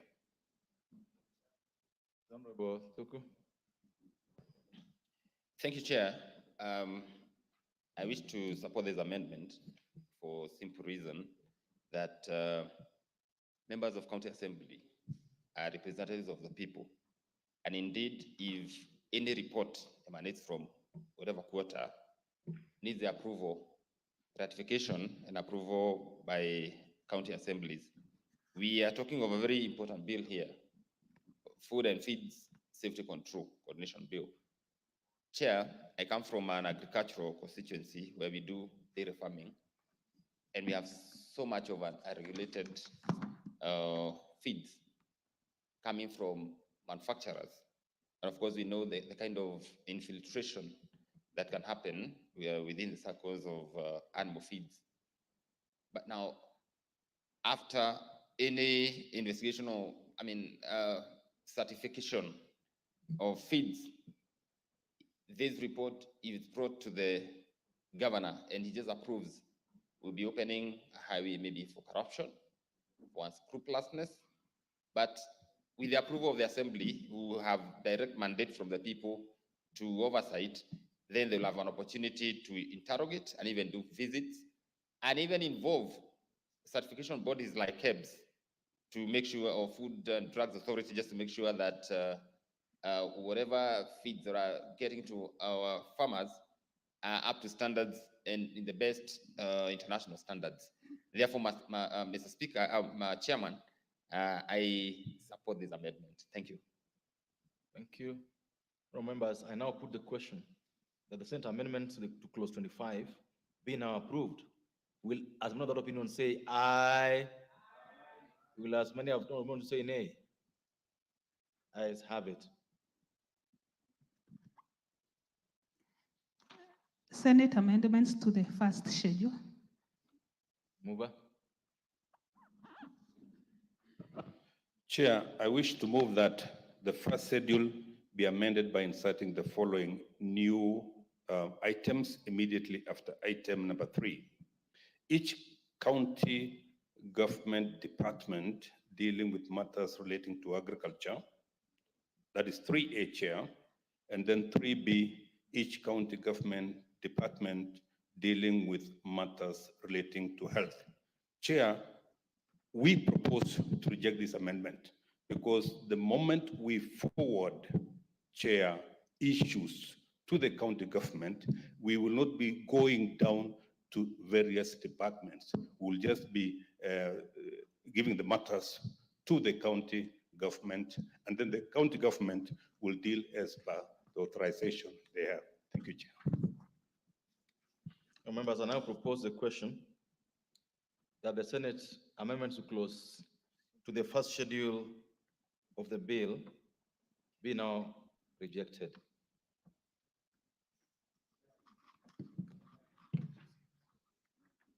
Honorable Undo. Chair, I totally concur or agree with the committee. I think at times the county governments overreach themselves. These two small departments they have that have got no value at all to the lives of the people shouldn't be involved in very complicated matters like this. Once we have given once it has gotten to the county, the small department, they have no budget.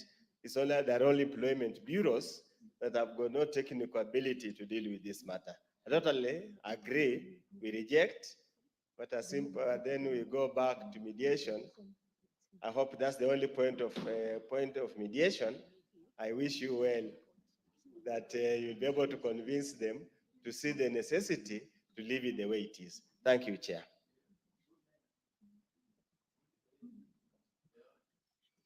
Yes, Honorable Bai.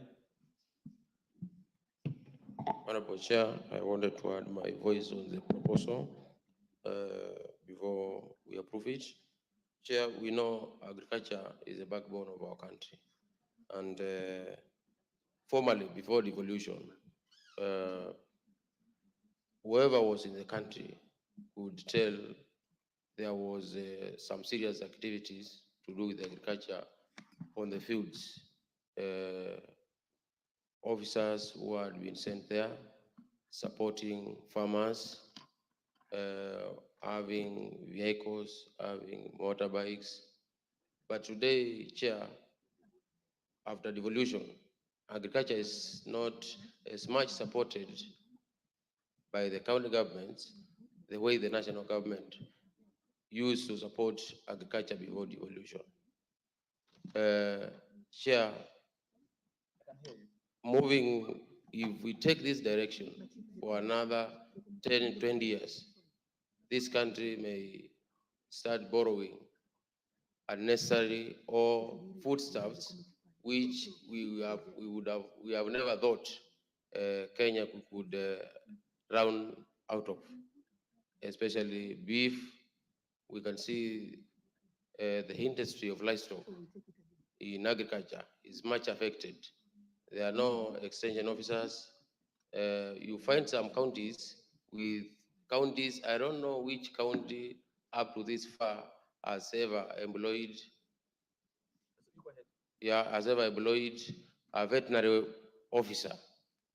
Today they are using public health officers to inspect meat in the towns, and the same public health officers cannot be used as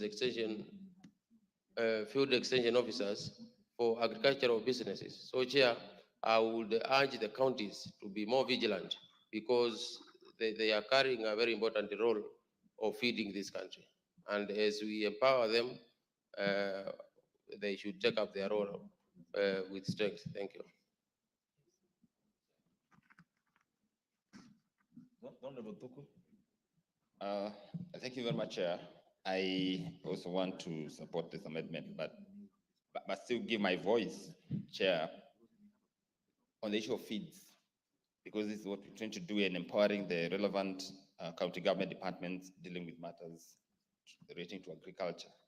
And Mr. Speaker, the issue of standards and certification is quite an important matter to this country today, because the world is becoming a global village whereby we are now becoming borderless in as far as import and exports are concerned, in as far as competitive and comparative advantage is concerned, whereby now countries will have to trade. We have this slogan that let's go trade, let's exchange goods, let us enjoy each competitive advantage and comparative advantage, Mr. Speaker.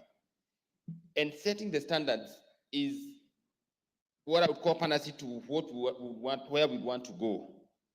Mr. Speaker, the issue of feeds is quite an interesting matter in this country. If there's no regulation, we cannot trade, because we'll not be able to export, especially our beef or mutton or our products, agricultural products, to other countries. And therefore, Mr. Speaker, empowering departments in county governments by legislation is the way to go. We've had exporters trying even to create quarantine centers so that then they can put their animals in certified areas, but without legislation.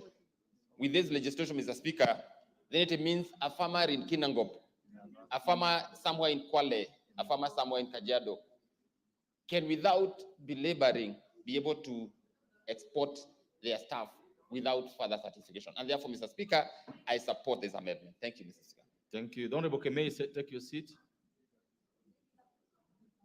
Honorable members, we order. The Honorable Engineer Oscar Sudi, can you take your seat? The Honorable Engineer Oscar Sudi, can you take your seat?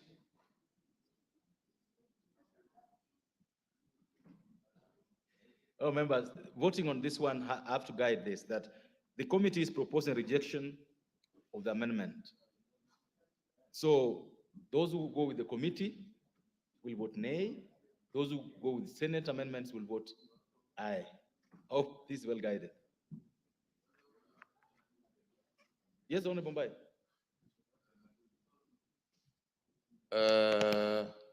Maybe the honorable member standing in for the chair could indicate the initial proposal of the committee and the proposed amendments by Senate, just to refresh your mind. That was long done. That is what we just finished.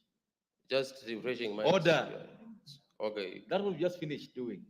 The chairperson moved the amendment and explained the amendment. We proposed the amendment. It's been debated. Now we are voting. That's what has just happened. Just order. We cannot repeat that process. We just finished. So we're going. Members, I will now be putting the question, and I've guided that the committee proposes a rejection of the amendment. Those who support the committee will vote nay. The Senate proposes to amend the bill. Those who support the Senate will vote aye. Therefore, members, I put the question that the Senate amendment, the first schedule of the bill, be now approved. Will as many of the opinion say aye? Will as many of the court of opinion say nay? The nays have it. Mover.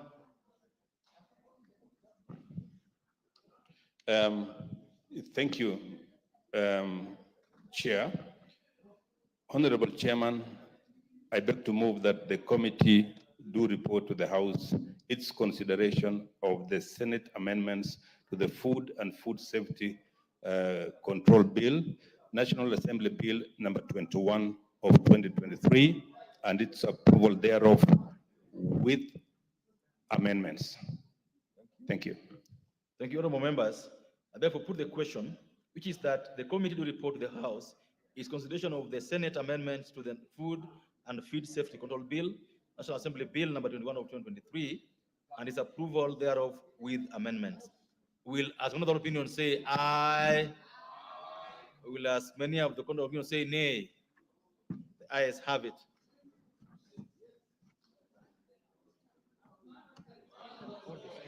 Call the speaker. Call the speaker.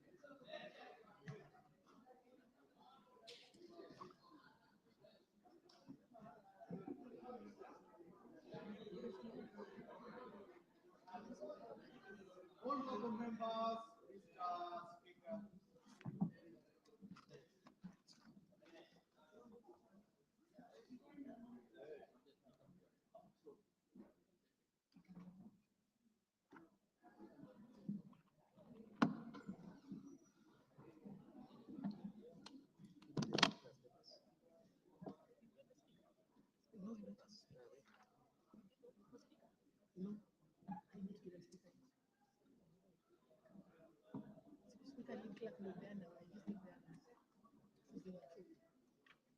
As in, the speaker is used to the lead clerk gives, that was my assumption. But it's okay. Chairperson, Chairman. Honorable Speaker, I beg to report that the Committee of the Whole House has considered the Senate amendments to the Food and Feed Safety Control Bill, National Assembly Bill number 21 of 2023, and approved the same with amendments. Mover.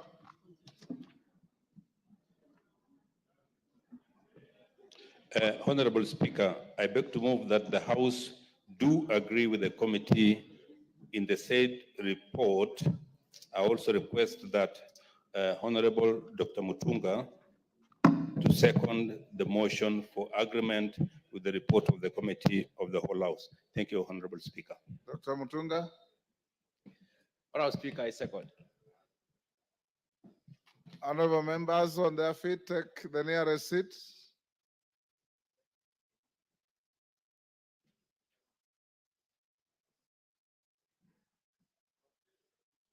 Take the seat,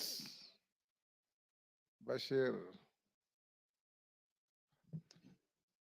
Indicate, take the nearest seat. Where is the nearest?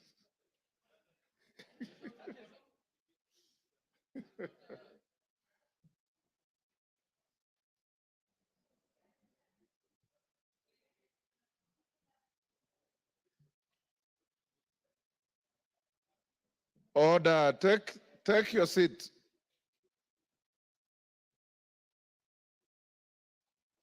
Honorable members, I propose the question, which is that the House do agree with the committee in the said report. I now put the question, which is that the House do agree with the committee in the said report. As members of that opinion say aye. Will those of the counter opinion say nay? The ayes have it.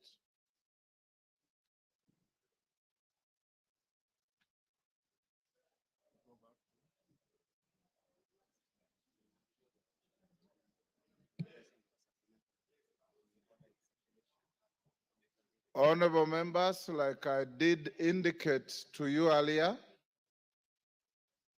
following the meeting of the House Business Committee, authority was given to prepare a supplementary order paper which the clerk has prepared, the speaker has approved for circulation, and is now available to you.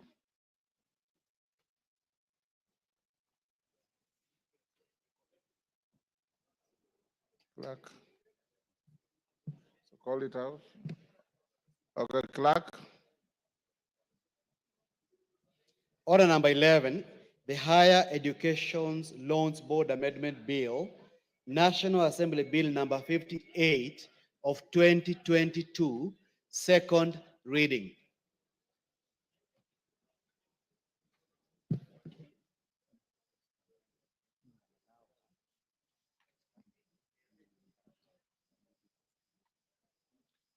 Joyce Kamene, is she in the house? Thank you, Mr. Speaker. Joyce Kamene, you may start moving, but at some point I will interrupt you to deal with the issue that we adjourned the house about before you carry on. Thank you, Honorable Speaker. I wish to move the amendment on the Higher Education Loans Board Amendment Bill number 58 of 2022.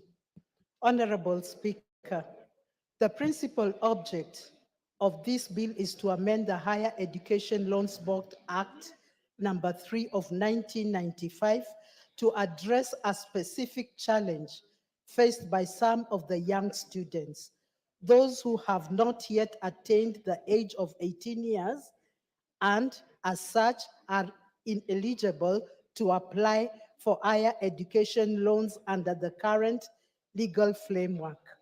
However, Article 27(4) of the Constitution 2010 on equality and freedom from discrimination outlines that the state shall not discriminate directly or indirectly against any person on any grounds, including age. Honorable Speaker, the bill expressly provides that the Higher Education Loans Board shall not deny a loan to a student who has not attained the age of 18 years. This provision recognizes that many students complete their... Joyce, for the record, you should have started by saying, Mr. Speaker, sir, I beg to move, then you read your bill, be now read a second time. Then you go on with the good things you're saying. Mr. Speaker, Honorable Speaker, I wish to move. I beg to move. I beg to move the bill for the second time. Read the whole bill. I beg to move that the Higher Education Loans Board Amendment Bill, National Assembly Bill number 58 of 2022, be now read a second time. I beg to move that the Higher Education Loans Board Amendment Bill of number 58 of 2022 be read for the second time.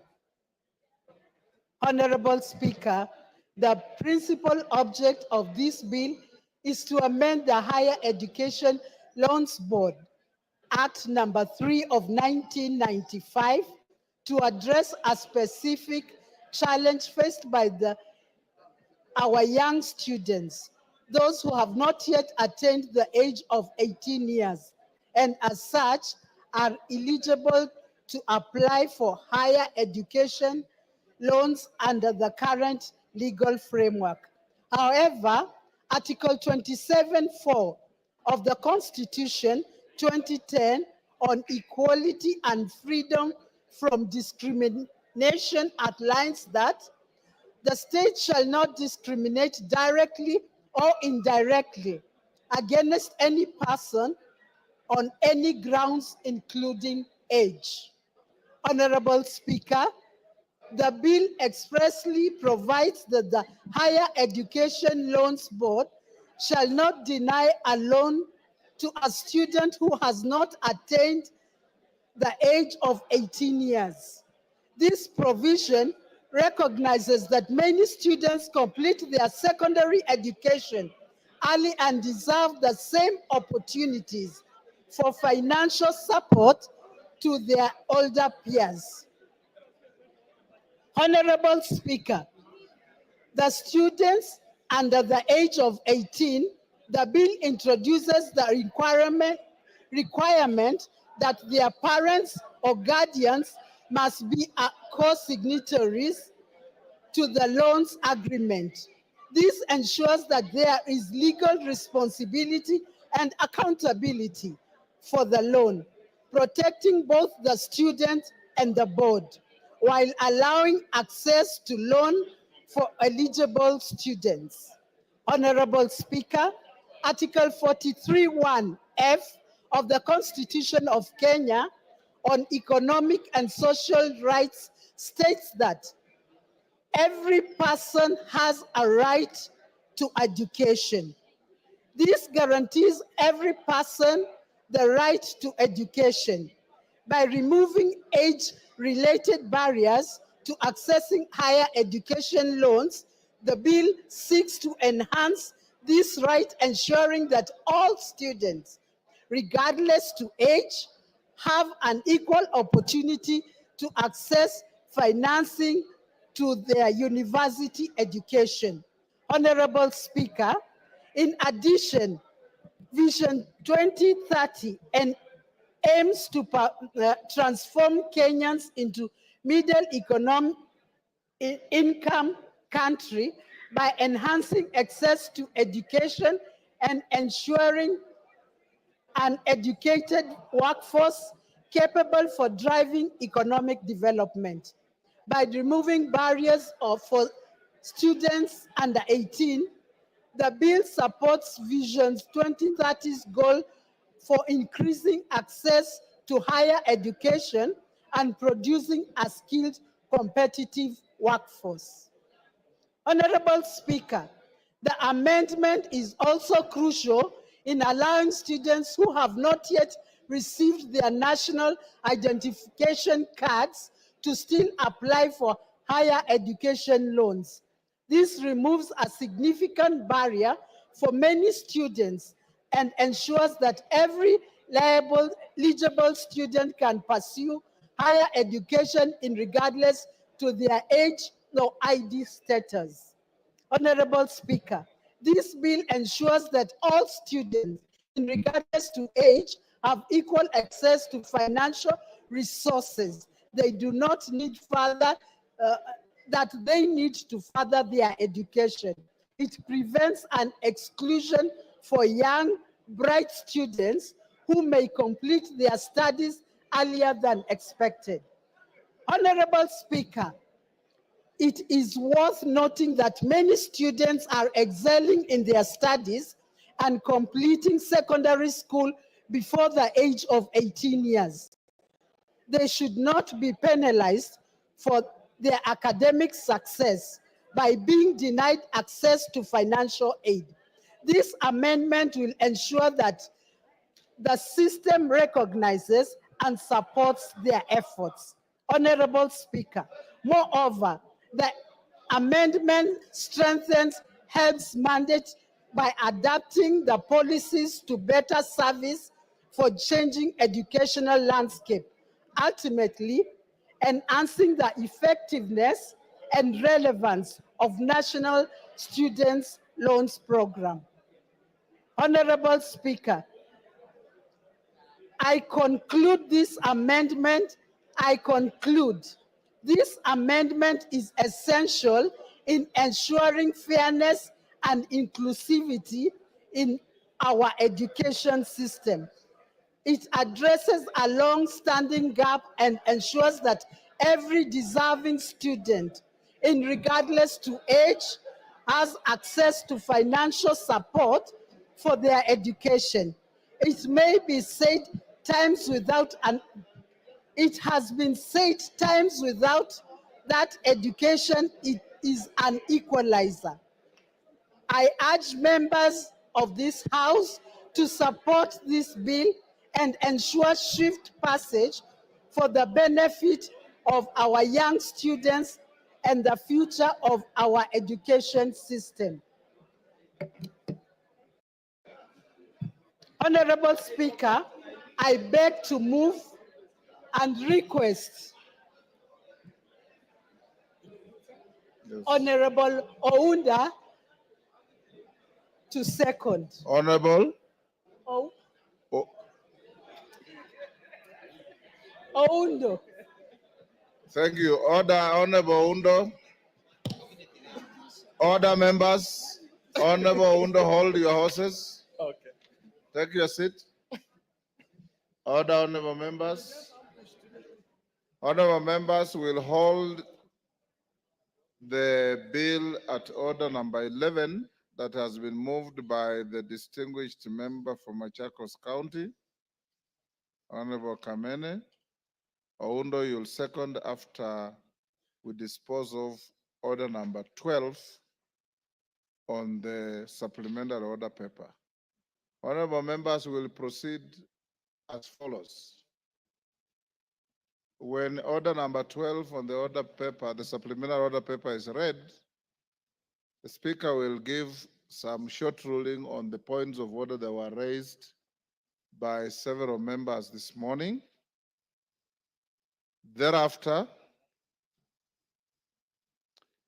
you will have the division bell rung to call you to order for the vote. The House Business Committee has directed that voting will be by electronic process. Those of you who may not have your cards will be required to register with the clerks at the table so that everybody is voted. After the vote is cast and the results announced to the House, then we'll open to a few members who may wish to comment on the nominee that has been processed through the House. So call out order number 12.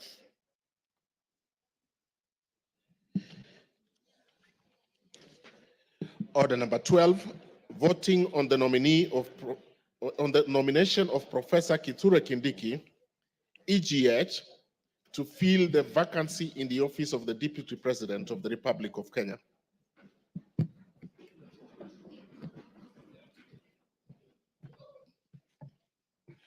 Thank you, honorable members. Honorable members, I have a communication to make on the nomination of Professor Kithure Kindiki, EGH, to fill the vacancy in the office of the Deputy President of the Republic of Kenya. Honorable members, you will recall that earlier this morning at the commencement of the sitting, I notified the House of the receipt of a message from His Excellency the President nominating Professor Kithure Kindiki, EGH, to fill the vacancy in the office of the Deputy President pursuant to Article 149 of the Constitution. You will further recall, Mutuse, take your seat.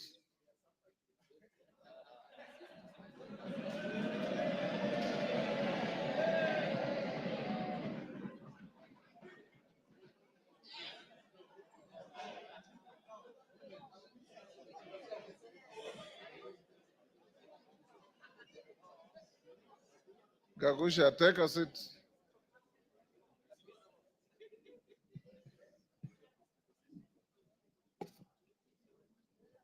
Honorable members, you may further recall that upon notification of the House, several members rose in their places and raised a number of issues for my guidance. The members who spoke included Honorable Robert Bukose, Honorable Mboka Milemba, Honorable Emmanuel Wangwe, Honorable Samuel Chepkonga, Honorable Jane Gakiri, Honorable Wanami Wamboka, and others. In this regard, I convened a meeting of the House Business Committee for the purpose of deliberating on the next steps to be taken by the House on this matter and guiding the House on the issues raised by the members. Honorable members, I've distilled the issues raised by the members as follows. 1, whether Article 149(1) of the Constitution envisages an approval process in the manner contemplated by the Public Appointments Parliamentary Approval Act, Cap 7F. 2, whether the House shall conduct public participation in voting on the nomination under Article 149(1) of the Constitution. 3, whether the members shall be required to debate on the nomination under Article 149(1) of the Constitution. And 4, the timelines envisaged under Article 149(1) of the Constitution. And 5, the threshold for voting on the nomination under Article 149(1) of the Constitution. Honorable members, permit me to examine each of the issues that have been raised. The first, on whether Article 149(1) of the Constitution envisages an approval process in the manner contemplated by the Public Appointments Parliamentary Approval Act, It's noteworthy that the Article 149(1) of the Constitution provides as follows, and I quote, within 14 days after vacancy in the office of the Deputy President arises, the President shall nominate a person to fill the vacancy and the National Assembly shall vote on the nomination within 60 days after receiving it. From a reading of Article 149(1) of the Constitution, it's expressly provided that the National Assembly shall vote on the nomination within 60 days after receiving it. The drafters of the Constitution distinguish the language used in Article 149(1) of the Constitution by expressly providing that the House is required to vote and not approve the nomination. Indeed, this is to be distinguished from the provisions of Article 132(4) of the Constitution, which provides that the President shall nominate and with the approval of the National Assembly appoint and may dismiss the Cabinet Secretaries in accordance with Article 152, the Attorney General in accordance with Article 156, the Secretary of the Cabinet in accordance with Article 154, Principal Secretaries in accordance with Article 155, and High Commissioners, Ambassadors, and Diplomatic and Consular Representatives. Members of the bar, take the nearest seats.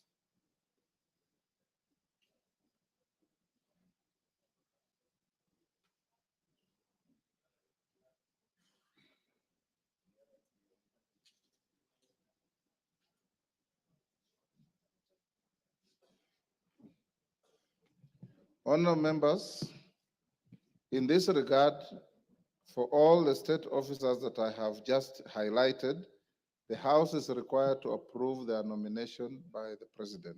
However, in respect to the Deputy President, Article 149(1) of the Constitution expressly provides that the House is required to vote on the nomination. It is noteworthy that the Public Appointments Parliamentary Approval Act applies where an appointment under the Constitution or any other law requires an approval of the House. Consequently, noting Article 149(1) of the Constitution requires the House to take a vote on the nomination, the approval process envisaged under the Public Appointments Parliamentary Approval Act does not apply in this case. The House will therefore adopt the precedent it has set on this matter, and this settles that point. Honourable members, the second issue was whether the House shall conduct public participation in voting on the nomination under Article 149(1) of the Constitution. As stated earlier, Article 149(1) of the Constitution requires the House to take a vote on the nomination of Professor Kithure Kindiki, EGH, to fill the vacancy in the office of the Deputy President, which is essentially an election. Honourable members, you will recall that the practice of the House, whenever it is confronted with an obligation to vote on the matter as relates to an election, the instances include election of the Speaker, the Deputy Speaker, and Article 106 of the Constitution, the members of the East African Legislative Assembly and the Pan-African Parliament, for which the House is required to vote on nominations of members to hold such positions. The practice of the House is, in these instances, is that the House has always proceeded directly to vote without public participation. To this end, the extent that Article 149(1) of the Constitution contemplates the House to vote upon receiving the nomination, the requirement for public participation is not applicable in this case. This settles the second issue. Honourable members, on the third issue relating to whether members shall be allowed to debate on the nomination, is noteworthy that having determined the vote contemplated under Article 149(1) of the Constitution is an election, no debate arises on a matter of election. Indeed, you will recall that in the case of the election of a Speaker of this House and the members of the East African Legislative Assembly, no debate arises. This settles that third issue. The fourth issue, honourable members, is the issue on timelines envisaged under Article 149(1) of the Constitution. You'll observe that Article 149 of the Constitution defines the period within which the President is required to nominate a person to fill the vacancy in the office of the President. office of the Deputy President, which is within 14 days after vacancy in the office of the Deputy President arises. The National Assembly is then required to vote on the nomination within 60 days after receiving it. Honorable members, from the foregoing, Article 149(1) of the Constitution defines the maximum period within which the President and the National Assembly are required to act. To this end, the President can nominate a person to fill the vacancy for the first day, from the first day of the vacancy arises up to the 14th day. On its part, the National Assembly is required to vote on any day from the first day it receives a nomination up to the 60th day after receipt of the nomination. Consequently, the nomination of Professor Kithure Kindiki, EGH, and the vote the House is required to take today on the nomination is within the constitutional timeline provided for in Article 149(1) of the Constitution. This settles that fourth issue. The fifth and final issue that was raised was guidance on the threshold for voting under Article 149 of the Constitution. It is noteworthy that Article 149(1) of the Constitution has not defined or provided for the threshold for voting for the nomination of a person to fill the vacancy of the office of the Deputy President.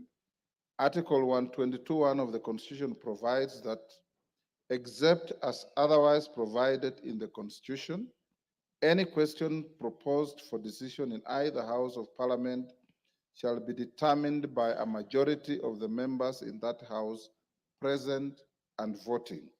Consequently, the threshold for voting on the nomination of Professor Kithure Kindiki, EGH, is a majority of the members in this House present and voting, as provided for in Article 122(1) of the Constitution. That final issue is also settled. Honorable members, in summary, therefore, I wish to guide the House as follows. One, that Article 149 of the Constitution requires the House to take a vote on the nomination of Professor Kithure Kindiki, EGH, to fill the vacancy in the office of the Deputy President. Two, and in this regard, the House will be guided by its previous precedents whenever it's called upon to take a vote on a matter as relates to the election of the Speaker, the Deputy Speaker, and members of IALA and Pan-African Parliament. Three, that no debate arises on a matter that the House is required to take a vote. Four, that the nomination of Professor Kithure Kindiki, EGH, and the vote the House is required to take on the nomination is within the constitutional timeline provided for in Article 149(1) of the Constitution. Five, that the House Business Committee has resolved that the vote contemplated under Article 149(1) of the Constitution be taken today during this sitting of the House. Six, that the threshold for voting on the nomination of Professor Kithure Kindiki, EGH, is a majority of the members in the House present and voting as provided for in Article 122(1) of the Constitution. The House is therefore accordingly guided and may now proceed to take the vote. Clerk, can you ring the division bell for 5 minutes? Yes, Wanjala.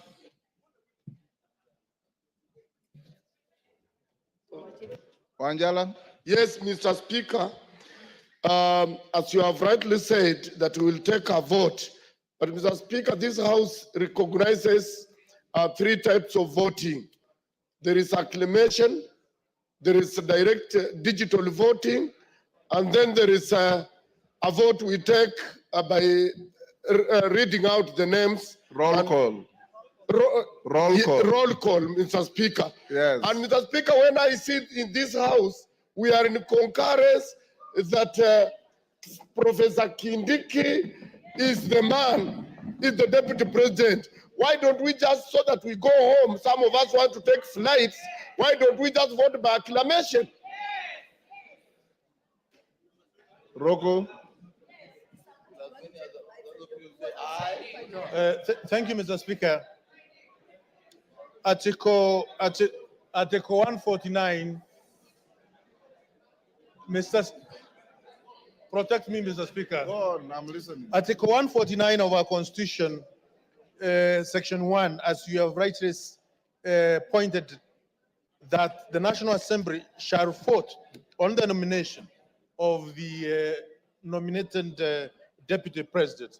Mr. Speaker, the mood of the House is that there is no objection whatsoever as far as nomination of Professor Kindiki is concerned. Yes, we are ready with our cans to vote electronically, but Mr. Speaker, we seek your ruling and indulgence so that we can go by acclamation and we solve the matter once and for all.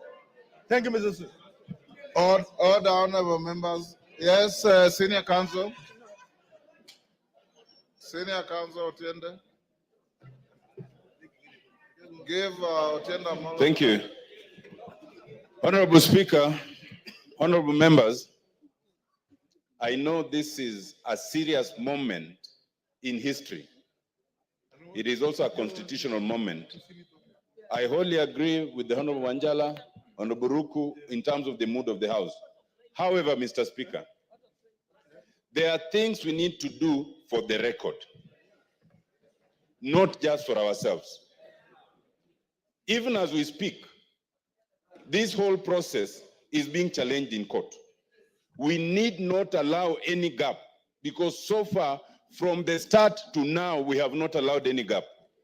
Let us not be in a rush to allow a gap. I beseech members, let us vote electronically. It does not take time. Thank you, Mr. Speaker. Honorable members, let's not open debate on this. Electronic voting takes less than 5 minutes. I'm sure you know this. So since the House is nearly full, let's have the division bell rung for just 5 minutes. Then we draw the bar, you log in, and we call out the vote. And the majority leader and minority leader nominate one person each to act as tellers. Then with those who don't have cards, I said, you record at the table with the clerks.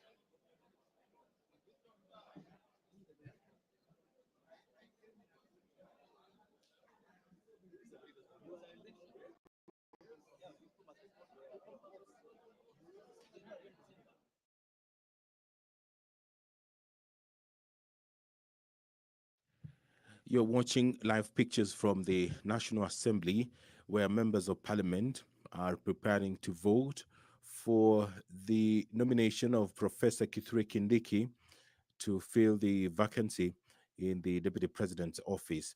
Professor Kithure Kindiki is currently serving as the Cabinet Secretary for Interior and National Administration, a role he has held since October 2022, with a brief hiatus between the 11th July 2024 and 8th of August 2024, when the President dissolved his cabinet. As the Cabinet Secretary for Interior and National Administration, Honorable Kindiki has led and overseen achievement of various milestones and reforms, including the Police Equipment Modernization Program, significantly enhancing the capabilities of Kenya's security services, finalization of a strategic framework to commence implementation of police reforms recommended by the Honorable Justice David Maraga Task Force, as well as abolishment of the previous vetting processes for issuance of national identity cards, recognition of minority groups and stateless communities, ensuring they receive Kenyan citizenship and associated rights, and operationalization of the Public Benefit Organizations Act. These are some of the achievements of Professor Kithure Kindiki as the Cabinet Secretary for Interior. Prior to his appointment to the cabinet, Professor Kindiki served as the elected senator for Tharaka Nithi County from 2013, in which time he also served as the Deputy Speaker of the Senate, as well as the Majority Party Leader in the Senate. In his role as Senate Majority Leader, he spearheaded the legislative agenda of the Majority Party in the Senate and served as the leader of the Majority Party. As Senate Deputy Speaker, Professor Kindiki deputized the Senate Speaker in presiding over sittings and debates in the House of Senate, and enforcing rules of procedure and parliamentary processes. Honorable Kindiki also conducted oversight roles, governance of counties, and participated in lawmaking on matters affecting counties. As an advocate of the High Court of Kenya with legal experience spanning over 24 years, Honorable Kindiki was consulted for international organizations, including the World Trade Organization's WTO, the African Union, the Intergovernmental Authority on Development IGAD, the United Nations, and UN specialized agencies such as the United Nations High Commissioner for Refugees UNHCR and United Nations Development Program UNDP, and practice as defense counsel at the International Criminal Court at The Hague. Honorable Kindiki has also taught law and held various administrative positions at Moi University School of Law and the University of Nairobi School of Law. He began his career as an assistant lecturer in law at Moi University immediately upon graduating with an undergraduate degree in law. He then joined the University of Nairobi as a lecturer after graduating with a PhD in international law, where he quickly rose to the head of Department of Public Law at the young age of 33 years, and then to position of Associate Dean at the age of 35. Professor Kindiki was later promoted to the post of Associate Professor of Law at Kenyatta University. He has authored 35 publications, including books, book chapters, and articles in local and international peer-reviewed journals. Honorable Kindiki holds a Bachelor of Law degree from Moi University, a postgraduate diploma in law from the Kenya School of Law, a Master's of Law degree, and a doctorate in international law from the University of Pretoria in South Africa. His professional affiliations include membership of the Academic Council on the United Nations System, the International Association for the Study on Forced Migration, the International Commission of Juries, the East African Law Society, and the Law Society of Kenya, LSK.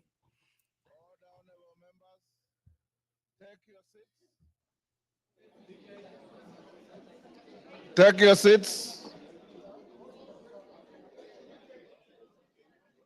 Sergeant, you may now draw the bar. Close the bar, sorry.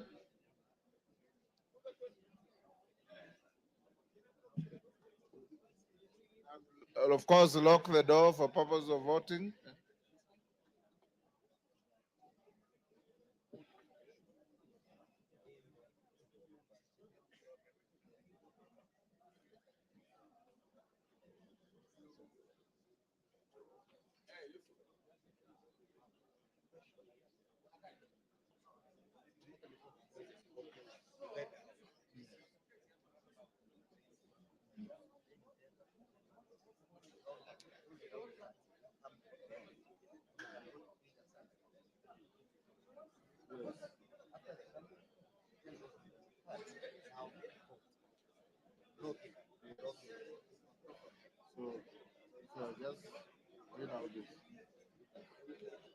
Order, honorable members. Order, honorable members.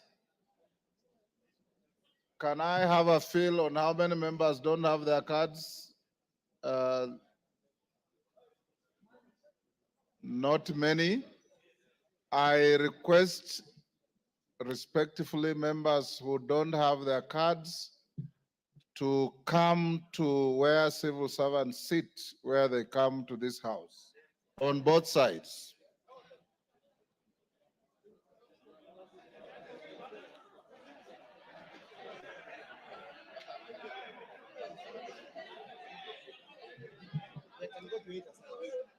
And you can go to either side, it doesn't matter, but get in there. Sergeant, give them way.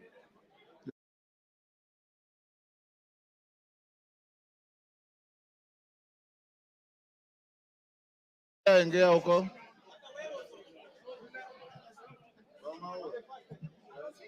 Yes, Get to this side, honorable members without cards.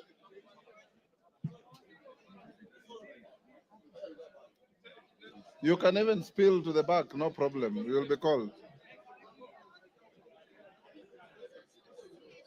Catherine, if you have no card, move in. Yes.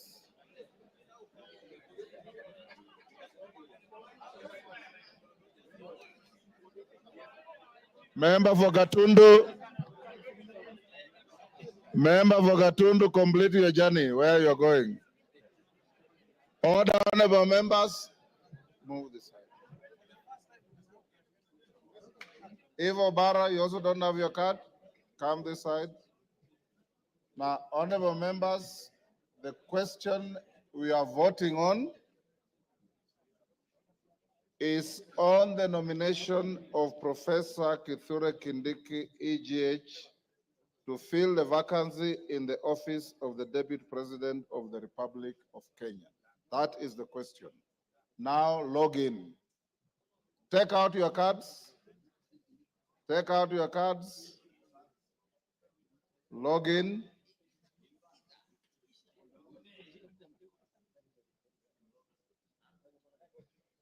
Dara, we are right? Not yet. Tungoje wakurugenzi wa mitambo. Catherine, you have your card? Yes, yes, a card. Yes.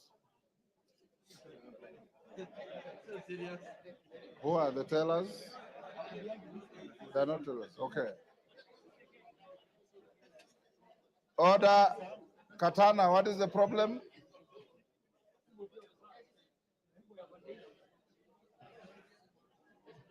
Tunangojea wakurugenzi wa mitambo. Jora, are we ready?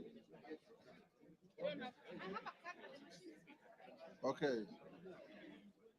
Are we? Yes. It's not work. Then join this. Okay, members. Members who have logged in now vote.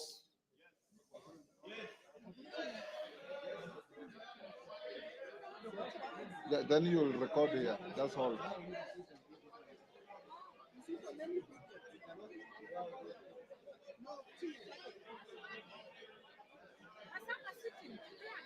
Yeah?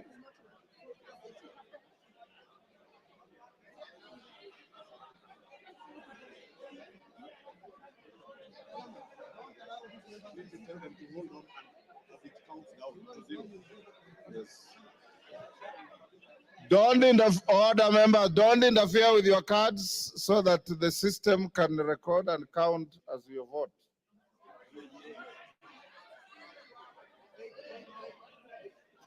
Hold.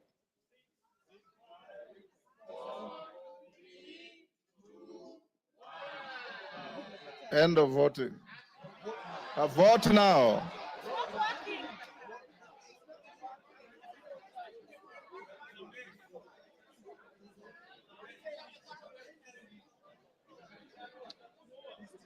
Order. Joro, what's the problem?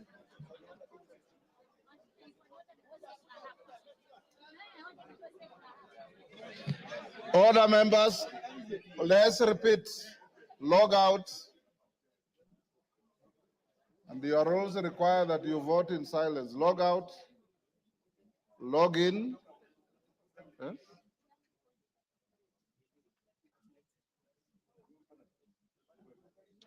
Once you've logged in, just hold until you are told vote now.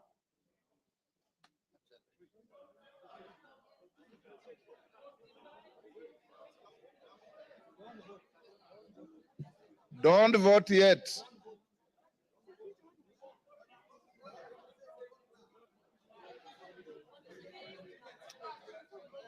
Is it malfunctioning? Kirui, is it malfunctioning?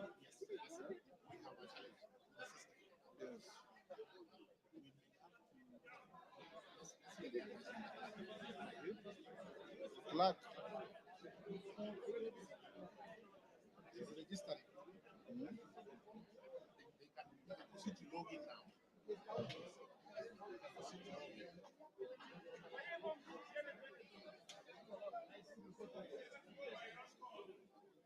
Is it working?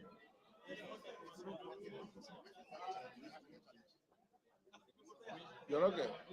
You have a problem. Vote now. Vote now.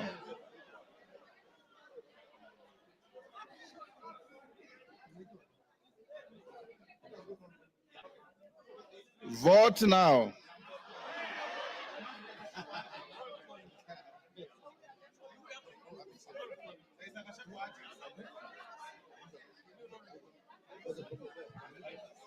Hmm?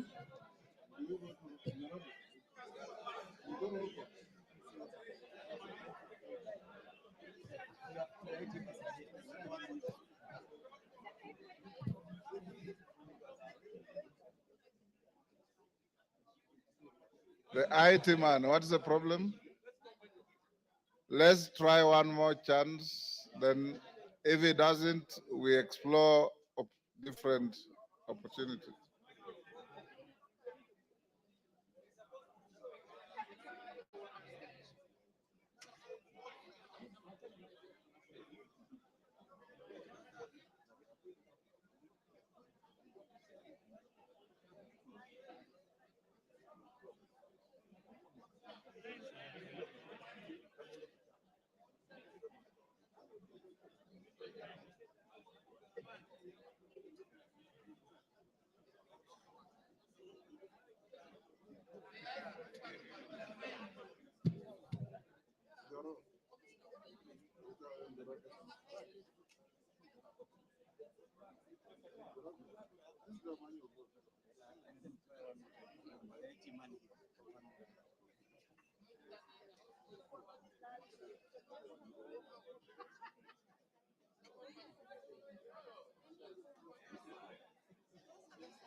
Vote now.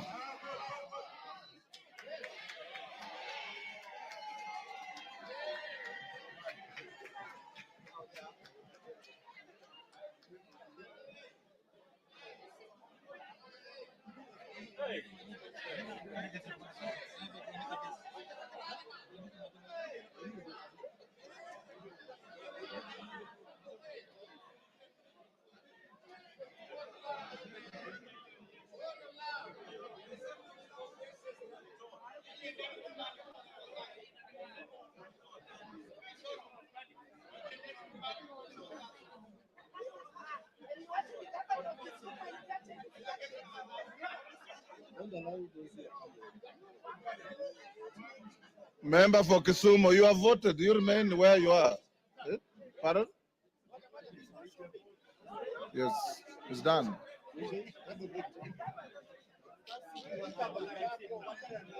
Order, members. Order. So you remain in your seats. When the voting is going on, you remain in your seats. The three ladies go back. What's the problem? Now, for the members who didn't have their cards, you will pass one by one, and they will tick against your name. You've already voted here. Oh, very good. And yourself? You have voted? Oh, you are voting? Okay. If you have voted, take your seats. Those whose equipment malfunctioned can come to the desk here and report to the clerk. Eh? Okay, okay.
Good afternoon. You're watching live pictures from the floor of the National Assembly, where members are currently voting on the nomination of Professor Kithure Kindiki to fill the vacancy in the Deputy President's office.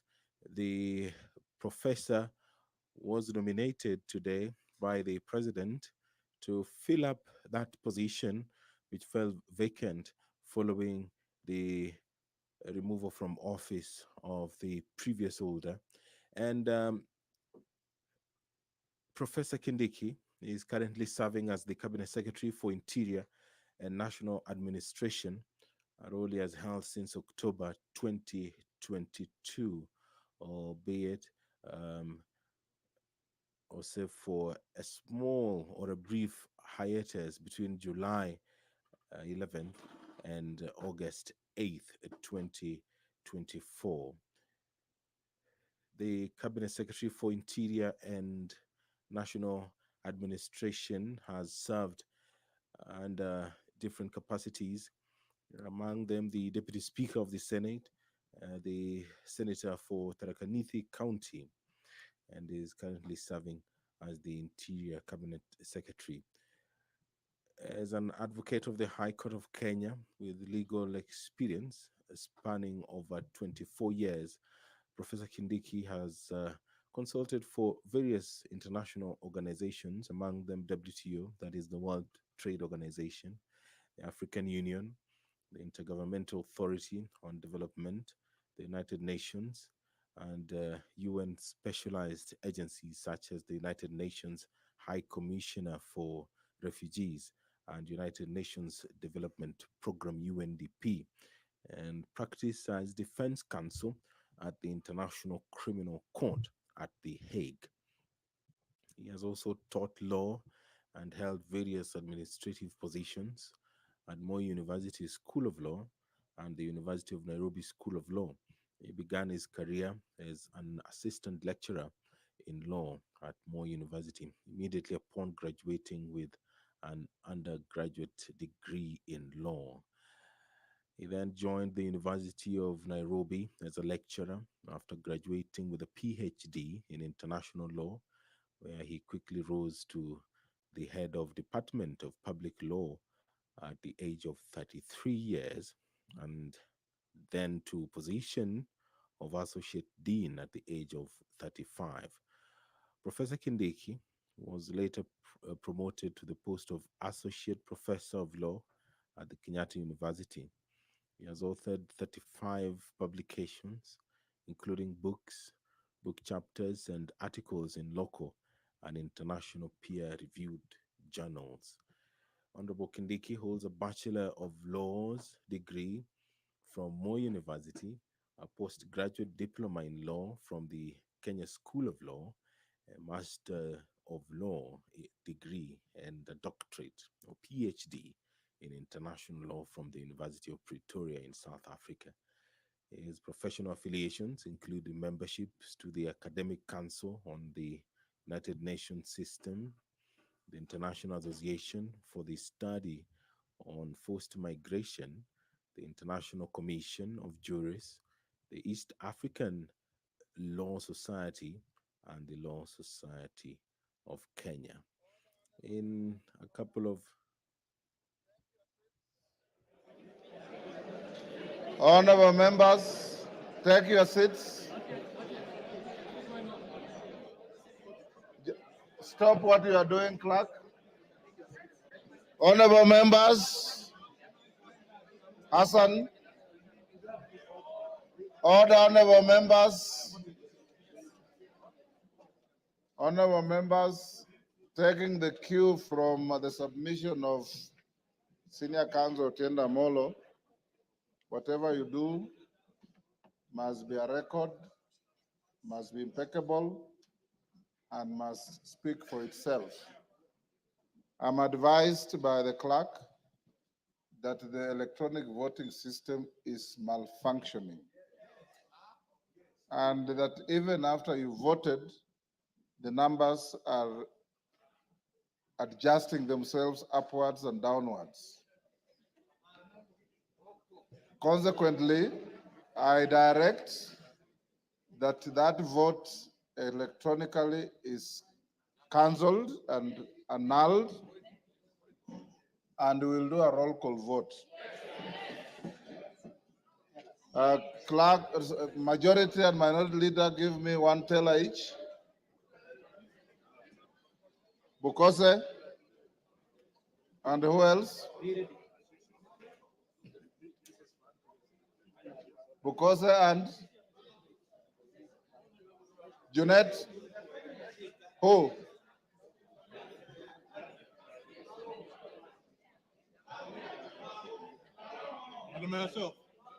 Okay. Bring to who? Zamzam. Yes. And who else? One more.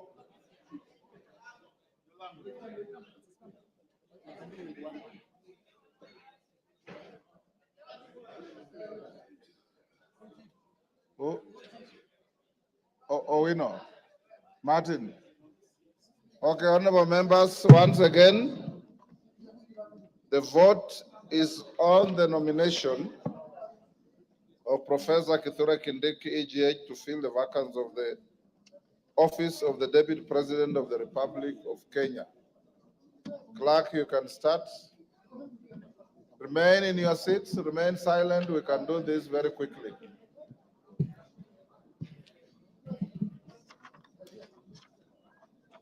You ready? Tell us what you say. Ready? Ready? Ready? Ainabkoi, Chepkonga Kiprono Samuel. Ainamoi, Langat Benjamin Kipkurui. Ainamoi, Langat Benjamin Kipkurui. Not present. Aldai, Kitani Marian Jebet. Alego Usonga, Atandi Samuel.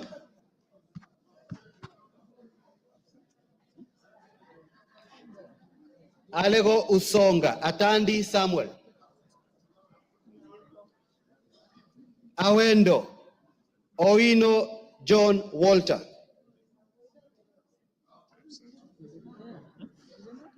Bahati, Mrembo Irene Joki.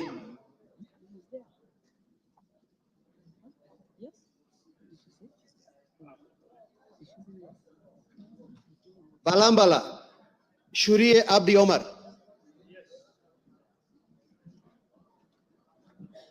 Baringo County, Sergon Florence Jamatia.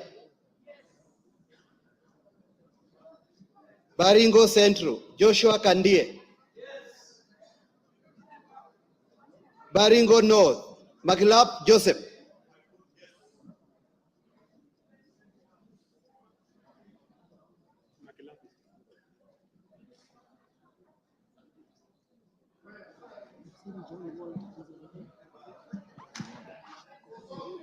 Yes.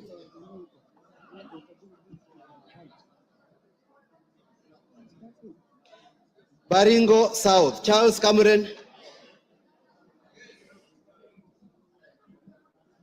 Belgut, Nelson Koech.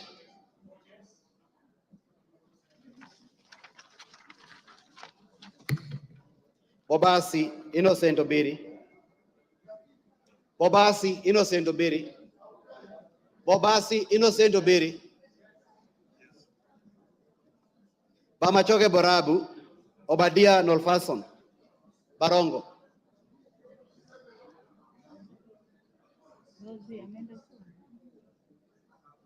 Bamachoge Chache, Alpha Miruka Ondieki. Bomet County, Chepkorir Linet.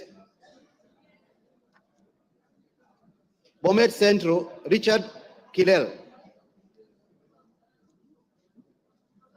Bomet East, Richard Yegon. Bonchari, Charles Onchoke. Bonchari, Charles Onchoke. Bondo, Gideon Ochanda. Bondo, Gideon Ochanda. Borabu, Patrick Osero. Budalangi, Sauti Bita Wanjala.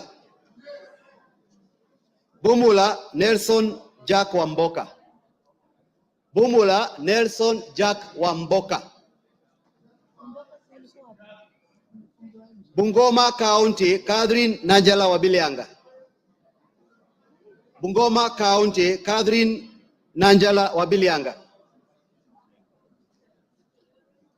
Bura, Ado Kuno Yakub. Bura, Ado Kuno Yakub. Bureti Kibet Komingoi Kirui. Busia County, Catherine Omanyo. Butere Nicholas Tindi Mwale. Nicholas Tindi Mwale. Butula Joseph Oyula. Butula Joseph Oyula. Buri Muruidhania Rindikiri Mugambi. Centro Imenti Moses Nguchine. Changamwe Omar Mwinyi.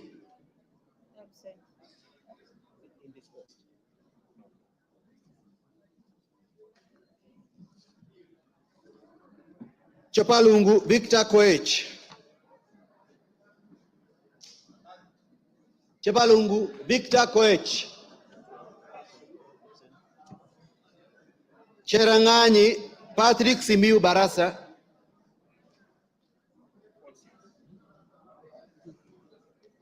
Chesume Paul Biego.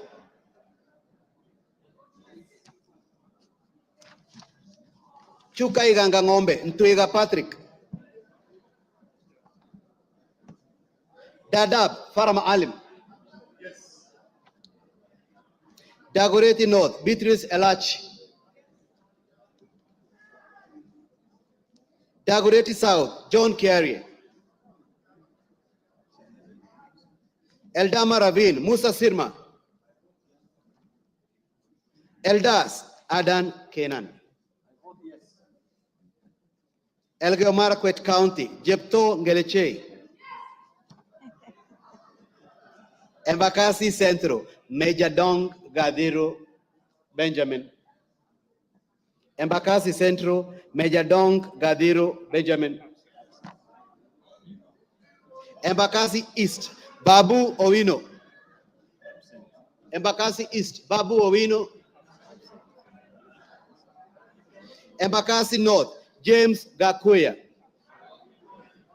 Embakasi North James Gakuya.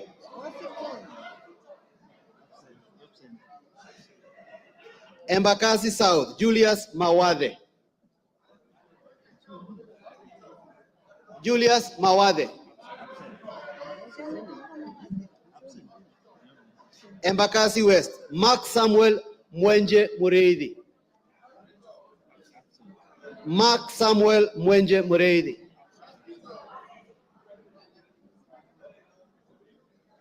Embu County Double N Pamela Njoki. Mgwen Lelmengit Joseph Kipto. Mgwen Lelmengit Joseph Kipto. Emuhaya Omboko Milemba. Emurodikil Johanna Ngeno. Endebes Kukose Doctor. Fafi Farah Sala Yakub.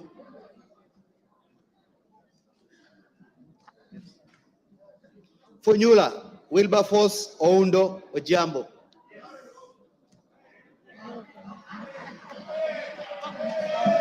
Galole Said Buya Hiribai.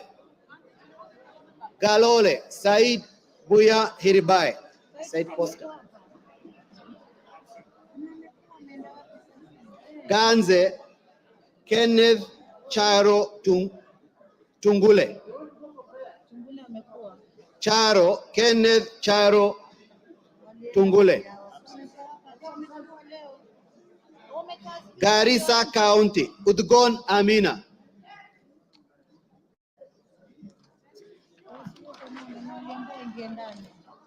Garissa Township Major Deko Baro. Garsen Ali Wario Guyo. Garsen Ali Wario Guyo. Katanga Mureu Wakili.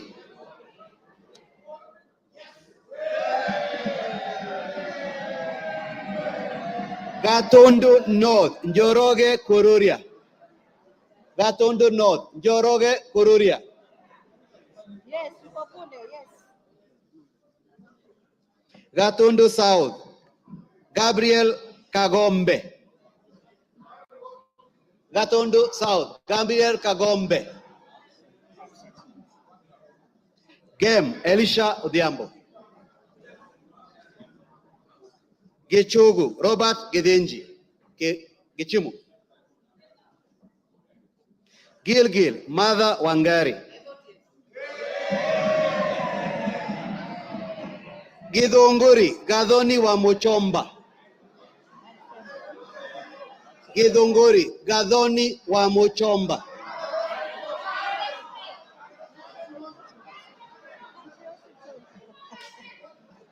Hamisi, Charles Gimose. Hamisi, Charles Gimose. Homa Bay County, Bensuda Joyce Otieno. Homa Bay Town, George Peter Kaluma. Igembe Central, Daniel Kili Karido. Igembe North, Taitumu Munaiba Julius. Igembe South, John Paul Mwirigi. Ijara, Abdi Ali. Ikolomani, Bernard Shinali Masaka. Isiolo County, Mumina Bonaya. Isiolo North, Joseph Samal. Isiolo South, Tubi Bidu Mohammed. Tubi Bidu Mohammed. Jomvu Badibadi Twalib. Jomvu Badibadi Twalib. Juja Koimbori George. Juja Koimbori George.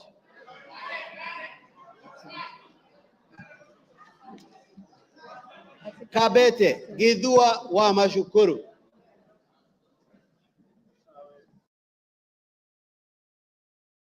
Kabondo Kasipul, Ivo Bara. Kabuchai, Joseph Kalasinga. Kabuchai, Joseph Kalasinga. Kacheliba, Lote Titus. Kacheliba, Lote Titus. Kaiti, Joshua Kimilu. Kaiti, Joshua Kimilu. Kajiado County, Lea Sankaire. Kajiado Central, Elijah Memusi. Elijah Memusi. Kajiado East, Kakuta Maimai. Kajiado North, Ngogoyo Onesmus. Ngogoyo Onesmus.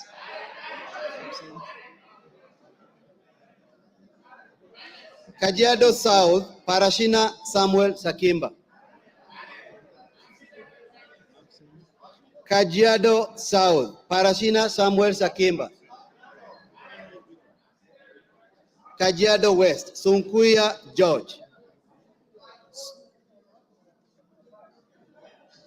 Kakamega County, Elsie Muhanda.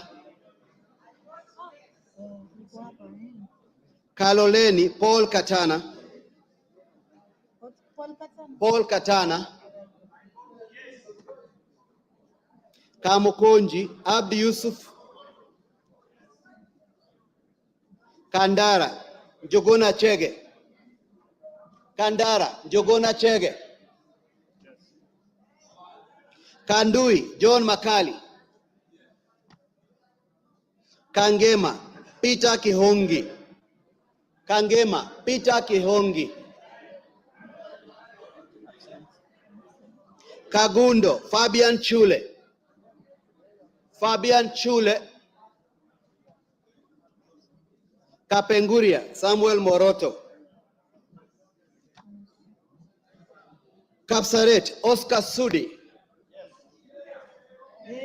Karachuonyo, Andrew Okwome.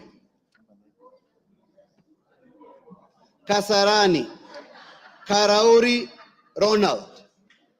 Karauri Ronald. Kasipul Charles Were,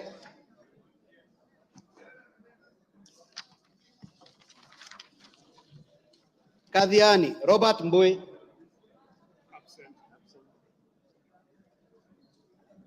Keio North Adams Kipsanai,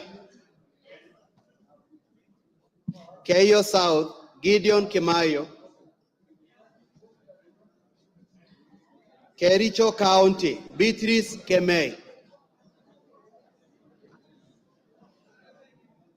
Keses Julius Ruto Kipleting, Wisero Christopher Aseka Wangaya, Kiamba John Jogona Kawanjiku,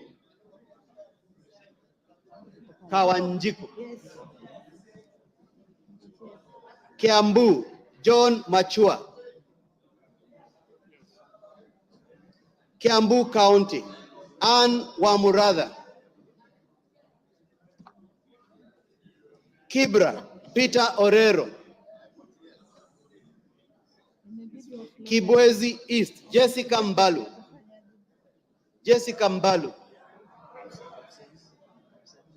Kibwezi West Mwengi Ecomas Mutuse,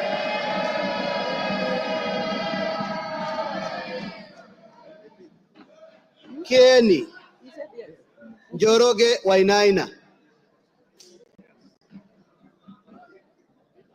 Kigumo Joseph Munyoro,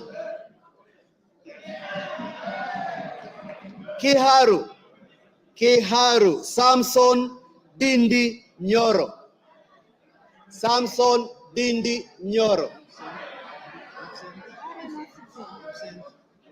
Kikuyu Kimani Ichungwa,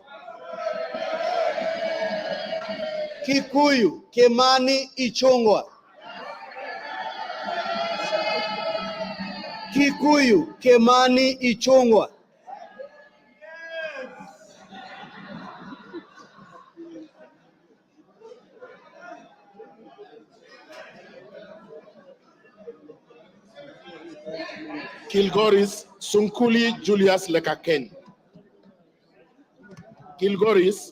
Sunkuli Julius Lekaken. Kilifi, Kilifi Mwanyanje Gertrude Mbeyu. Kilifi North Baya Owenya. Kilifi South Kiti Richard Ken Chonga. Kilome Thaddeus Kithuan Zambia.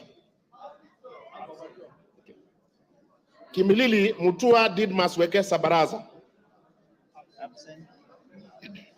Kiminini Bisau Morris Kakai. Kinango Rai Samuel Gonzi. Kinango Tuku Zakari Kwenya. Kipipiri Wanjiku Mohia. I repeat, Tuku Zakari Kwenya. Thank you. Kipipiri Wanjiku Mohia. Kipkelion East Joseph Kimutai Cherorot. Kipkelion West Hilary Kiplangat Koske. Kirinyaga Jane Jerry Maina. Kirinyaga Central Joseph Gashoki Getari. Kisauni Rashid Juma Bedzimba. Kisii Donya Doris Aburi.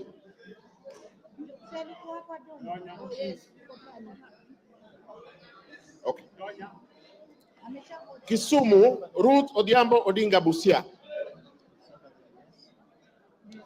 Kisumu Central Joshua Odongo Oron.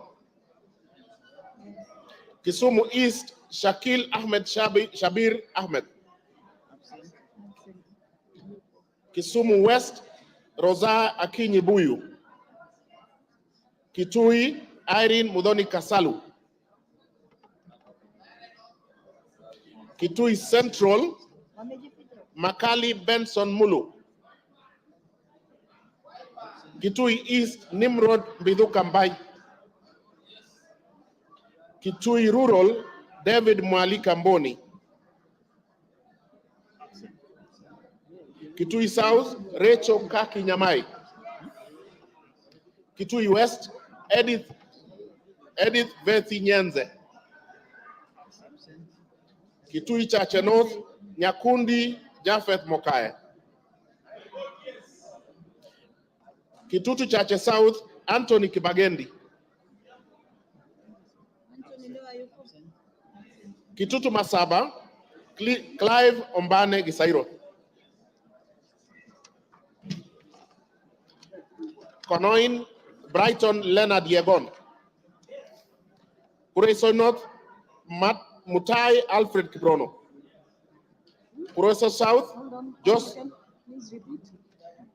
can I repeat? Kureso is North, Mutai Alfred Kiprono. Thank you. Kureso South, Joseph Kikoske Tanui. Kuria East, Maisori Marwa Kitayama Kemero. Yes. Kuria West, Matthias Nyamabe Robi. Kwale, Fatuma Hamisi Masito. Kwanza, Ferdinand Kevin Wanyonyi. Lafe, Abdirahman Mohammed Abdi. Lagdera, Abdikadir Hussein Mohammed. Laikipia, Jane Wangeshi Kagiri. Laikipia East, Festus Mwangi Kionjori. Laikipia North, Sarah Paulata Korere. Laikipia West, Stephen Washira Karani. Laisamis Joseph Lekuton. Lamu, Monica Mudoni Marufu. Lamu East, Ruwaida Mohammed Obo. Lamu West, Mudamas Stanley Moirori. Langata, Felix Odiwor Kode. Lari, Joseph Buruka Hangara. Likoni, Mishi Juma Hamisi Mboko. Likuyani, Innocent Maino Mugabe. Likuyani. Okay. Limuru, John Keragu Chege. Okay. Loima, Protas Ewesit Akuja. Luanda, Dick Maungu Oyugi. Lugari, yeah, he did. Yeah, he said yes. Okay.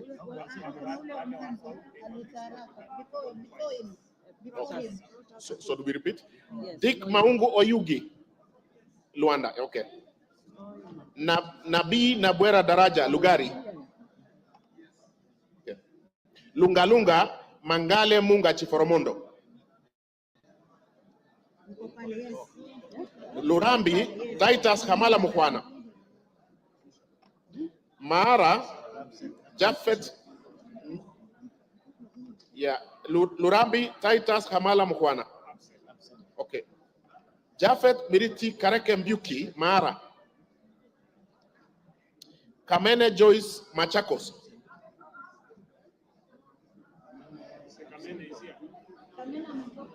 Machakos Town, Caleb Motiso Mule. Okay. Makadara, George Aladwa Omwera. Yes, Aladwa. Makweni, Susan Dunge Kiamba. Makweni, Rose Museo Mumo. Malava, Moses Malulu Injendi. Malindi, Amina Laura Mnyazi. Mandera North, Bashir Sheikh Abdullahi. Yes, we have. Mandera, Sheikh Umulkhair Kasim. Mandera East, Hussein Waitan Muhammad Abdirahman. Okay. Mandera South, Abdul Ibrahim Haro. Mandera West, Adan Haji Yusuf. Manyata, John Gitonga Mwaniki Mukunji.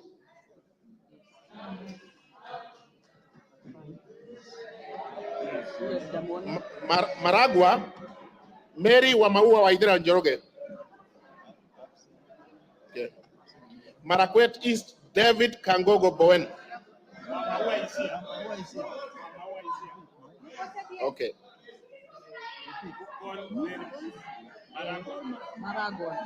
Okay.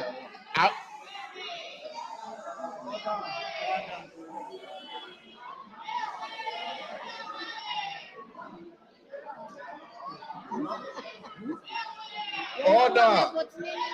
Order, members. Order. Member for Kisumu. Order. Order. Order. Order, order. Rosa Buyu. Order. Wamaua, vote. Call Wamaua. Okay. I will move to Marakwet West. Timothy Kipchumba Toroitich.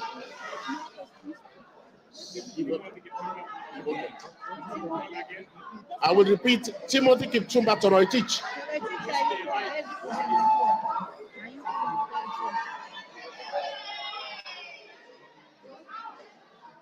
Order, Rosa Buyu, you are out of order. Order. Wamaua, just sit down. Order.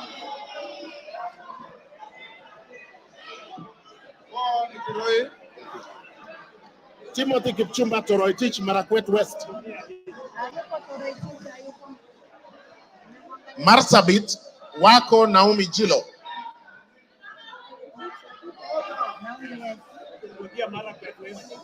Okay, I repeat, Marakwet West. Order, Lillian Kogo. Order. Lillian. Order. Lillian Kogo, take your seat. Take your seat. Order.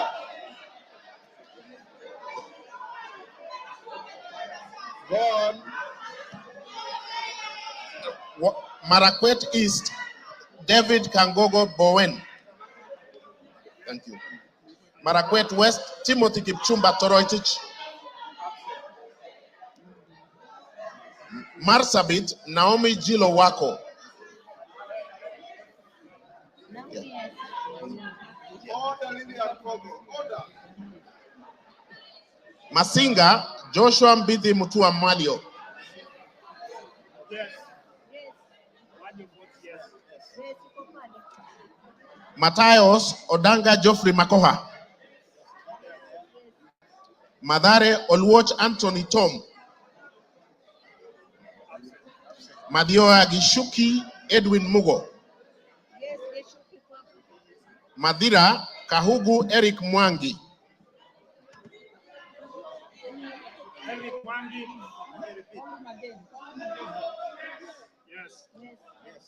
Madioa Edwin Mugo Gishuki. Madioya is there. Yes. Okay.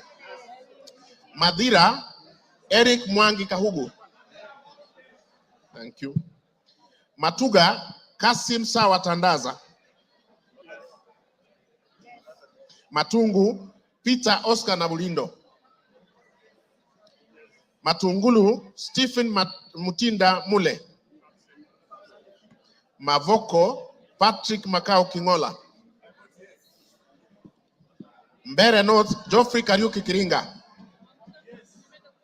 Mbere South Bernard Muriuki Nebat. Mboni Nzioka Erastus Kevasu. Mboni Nzioka Erastus Kevasu.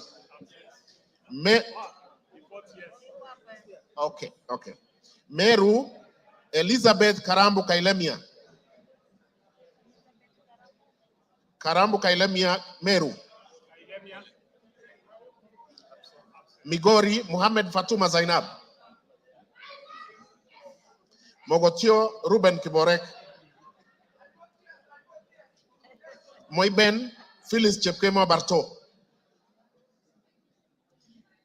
Molo Francis Kuria Kemani. Mombasa, Zamzam Mohammed Chimba. Mosop, Abraham Kipsang Kirwa.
Moranga, Betty Njeri Maina.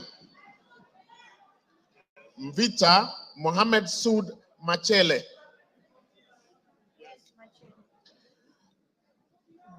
Mwala, Musau Vincent Musioka. Mwatate, Peter Mbogo Shake. Mwea, Mary Maingi. Mwingi Central, Gideon Mutemi Muliungi. Mwingi North, Paul Musimi Nzengu. Mwingi West, Charles Ngusia Nguna. Nairobi City, Esther Mudhoni Pasaris. Naivasha, Jane Wanjiru Njeri Kihara. Nakuru, Liza Chepkori Chelule. Nakuru Town East, David Gikaria. Nakuru Town West, Samuel Arama. Nambare, Mulanya Geoffrey Ekesa.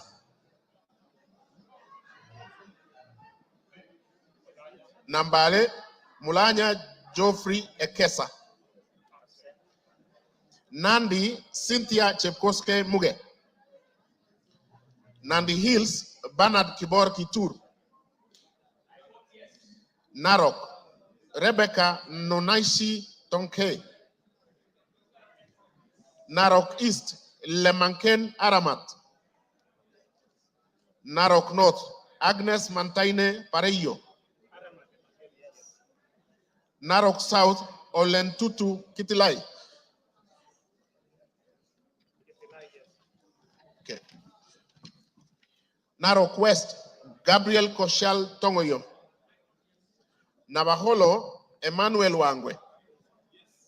Ndaragwa, George Gashagwa. Ndiwa, Martin Peters Owino. I vote yes. Ndia, George Masharia Kariuki. Njoro, Charity Kadambi Chepkwany. North Hor, Ade Wario Guyo. North Imenti, Rahim Dawood Abdul. North Mogirango, Joash Nyamache Nyamoko. Nyakach, Award Joshua Aduma Award. Nyakach. Nyali, Muhammad Ali. Nyamira, Jerusha Momanyi Mongina. Nyandarua, Faith Waire Mugitau. Nyando, Okelo Jared Odoyo.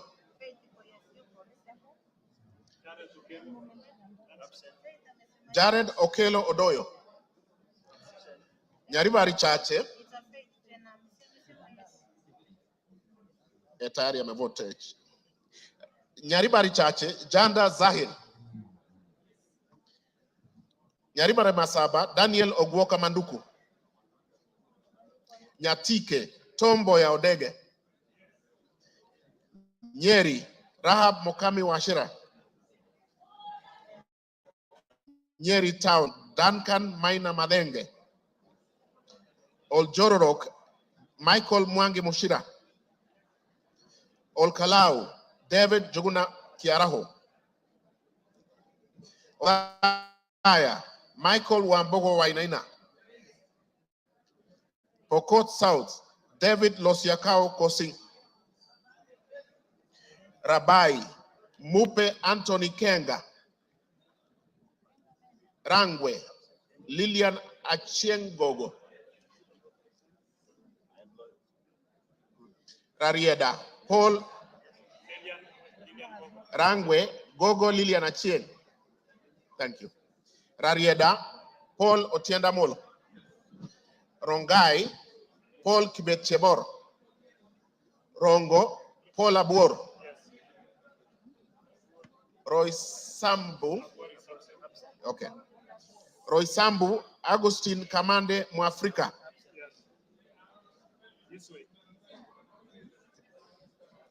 Duaraka, Francis Kajwang Tom Joseph. Roiru, Kiengara Simon Nganga. Runyenjes, Eric Muchangi Njiru Karemba. Sabatia, Sloya Clement Logova. Saboti, Caleb Amisi Luyai. Saku, Dido Ali Raso. Samburu, Pauline Lenguris. Samburu East, Jackson Lekumontare Lentoijoni. Samburu North, Dominic Eli Letipila. Samburu West, Josephine Naisula Lesuda. Seme James Wamburanyikal. Shinyalu, Frederick Lusuli Ikana. Siaya, Christine Ombako Dwor. Sigor, Peter Lochakapong. Sigawet Soin, Justice Kipsang Kemei. Sirisia, John Walukekoi. Sotik, Francis Kibiagon Arab Sige.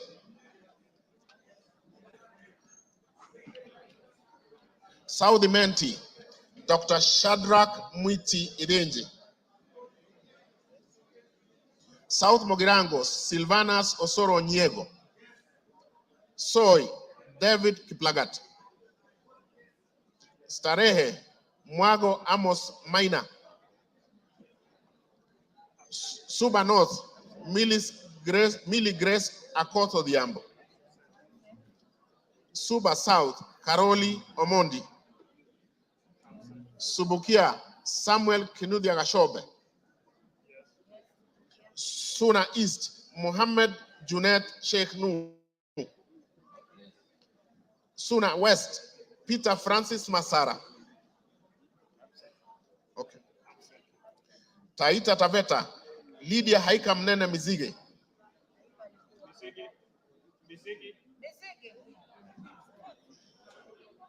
Okay. Tana River, Amina Dika Abdullahi. Tarbaj, Hussein Abdi Bare. Taveta, John Okano Bwire. Teso North, Edward Kaunya Oku.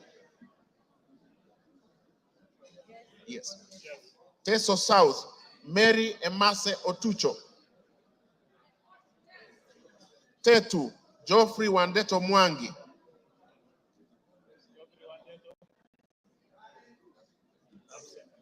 Tharaka, George Getonga Murugara. Tharakanithi, Susan Ngugenduyo. Thika Town, Alice Wamboi Nganga.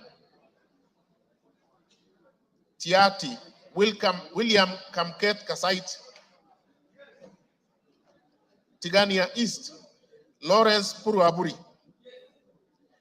Tigania West, John Kanywidia Mutunga. Tinderet, Julius Melik Biwot. Tongaren, John Murumba Chikati.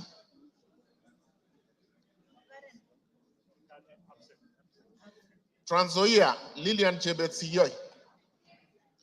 Tarbo, Janet Chepkemboy CTNA.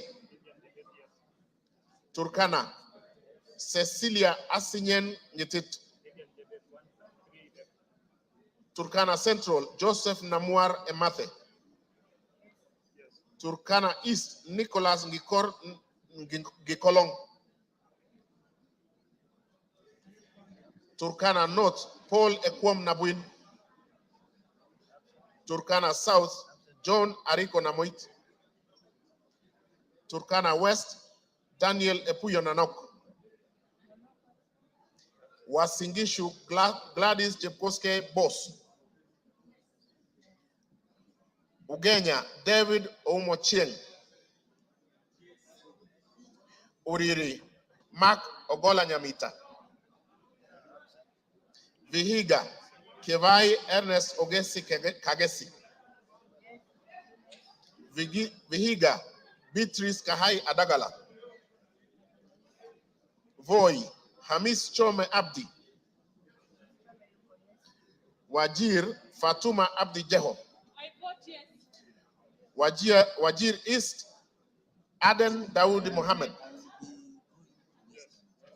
Wajir North, Ibrahim Abdi Sane. Sane. Wajir South, Mohammed Aden Ado.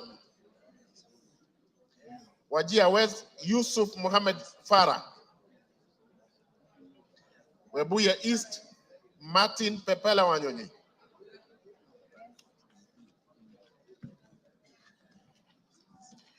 Webuye West, Daniel Wanyamasitati. Daniel Wanyamasitati. West Mogrango, Stephen Mogaka. West Pokot, Rael Chepkemoy Kasiwai. Westlands, Timothy Wanyonyi Wetangula. Undanyi, Danson Mwashako Makuona. Yata, Robert Ngui Basil. Ali Abdisirat Khalif. Sabina Wanjiru Chege. Joseph Hamis Sidena. Suleka Hulbale Harun. Dorothy Mudoni Ikiara. Jackson Kipkemoy Koske.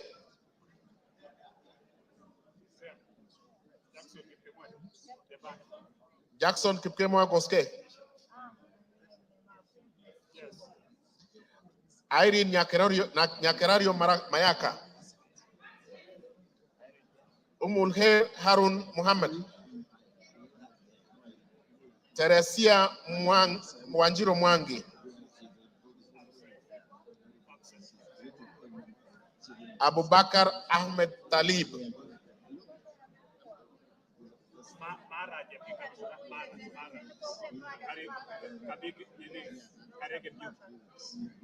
Mara.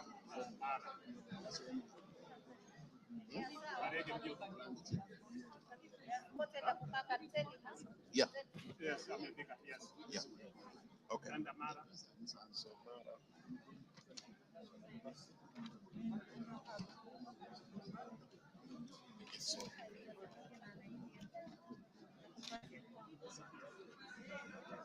Mara, Jafet Miriti Kareke Mbuki.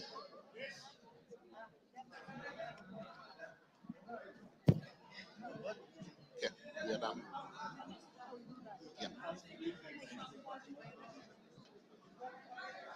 Order members, is there any member who has order Kiborek? Order. Is there any member who has not had his or her name?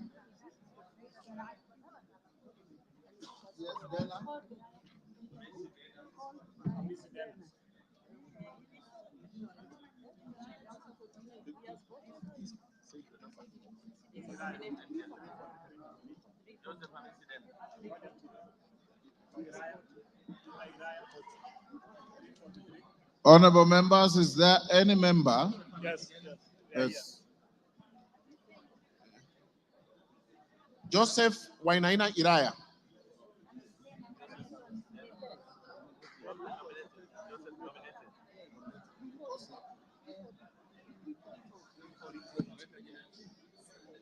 $340. Joseph Hamisi Dana. There is a member at the back there, the nominated member. He's voted. Okay.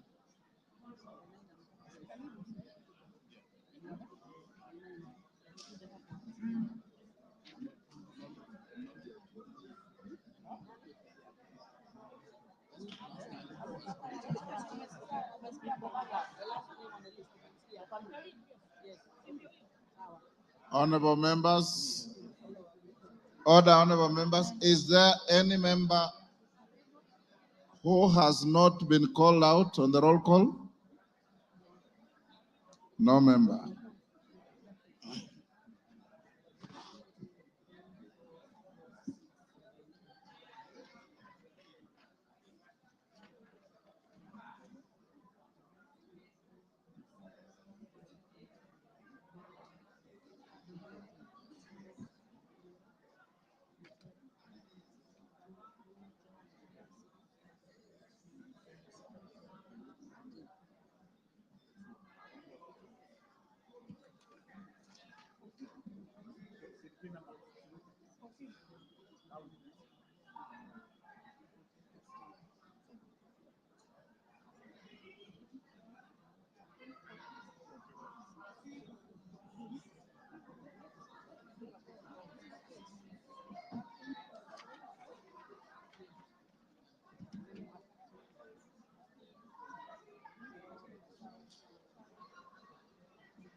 Could the honorable member for Loima, Honorable Protas Ewesit Akuja, come to the front, please?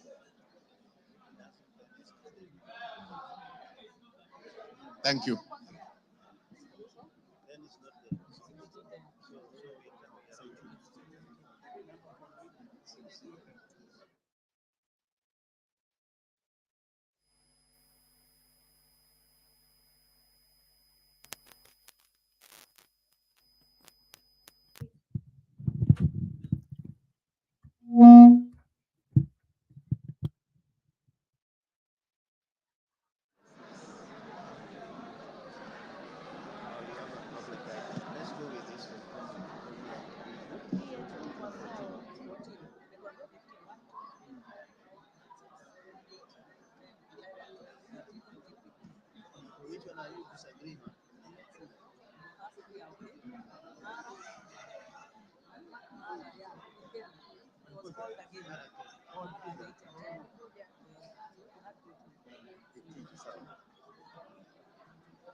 Good afternoon.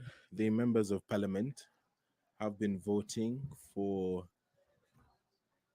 the nomination of Professor Kithure Kindiki to fill the vacancy in the Deputy President's office. This voting by roll call was necessitated by the failure of the electronic system, and that roll call has been taken, and tallying of the votes is currently underway. So in a couple of moments, we will get the result of the exercise that has been taking place, but just to familiarize with the standing orders on voting and divisions, standing order 73, roll call voting. When the speaker directs a roll call voting to be taken, the division bell shall be rung for 10 minutes. The names of one teller for the ayes and one teller for the nays shall be submitted to the speaker, and the speaker shall direct the tellers to take seats at a designated place, which we saw a couple of minutes ago. At the end of 10 minutes, the speaker shall direct the doors to be locked and the bar drawn, and no member shall thereafter enter or leave the house until the roll call vote has been taken. When the doors have been locked and the bar drawn and the names of the tellers have been announced, the speaker shall put the question again and direct the clerk to call out the names of members in alphabetical order in the presence of the tellers. When called out, each member shall thereupon rise in his or her place and declare assent or dissent to the question in the following manner: I vote yes, or I vote no, or I abstain, or use appropriate Kenya Sign Language. That is according to Standing Order 73 of the National Assembly. After the clerk has read the last name in the division list, the tellers shall present the result of the roll call vote to the speaker, who shall thereupon announce the result of the vote to the House. So we are waiting for that process to conclude. On your screen, you can see there's that activity taking place. The tellers are standing to the left of the screen. Just in front of the speaker is the Member of Parliament for Endebess, Honorable Dr. Robert Bukose, and the Member of Parliament for Ndiwa constituency there on your screen, Honorable Owino, who is also a teller, and they are being assisted by the clerks.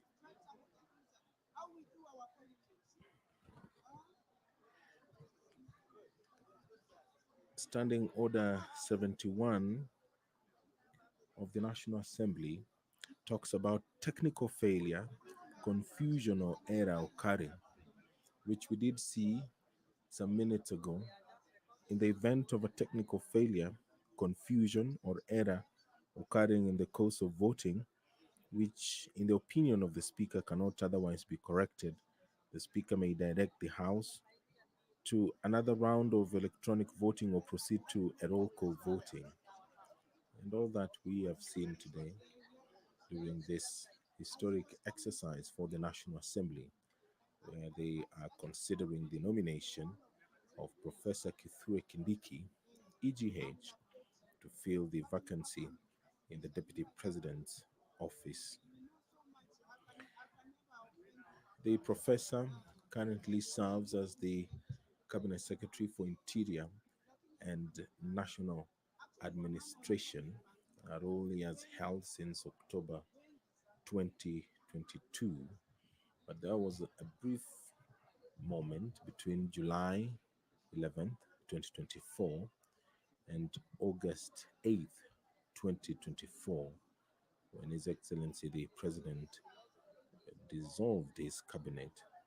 But the former senator for Tharaka Nithi County was reappointed to the very docket that he had served and is currently serving the country in that capacity as the Cabinet Secretary for Interior. We will see the decision that is taken by the National Assembly this afternoon.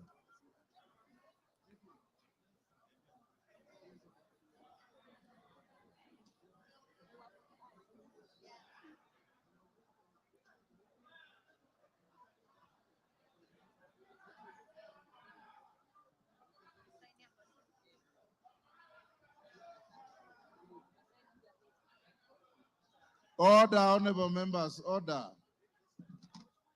Members, take your seats. Take your seats. Take your seats. Jane Kagiri, take your seats. Take your seats, members. Karemba, take your seats. Ruku. Take your seats.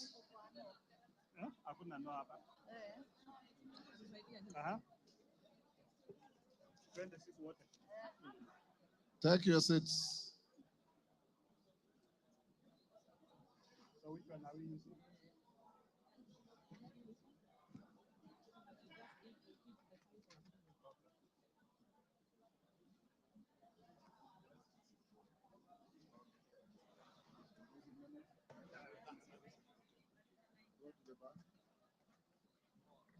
Tell us, go to the bar.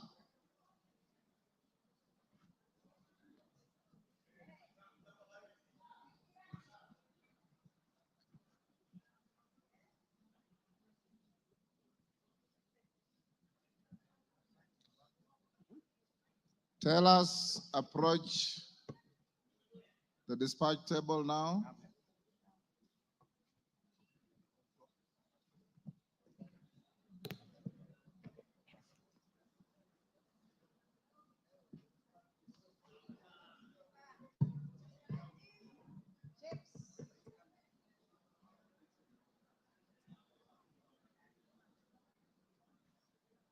Who is your team leader, Okose? Honorable Speaker, on the voting, abstentions 0, nays 0, ayes 236.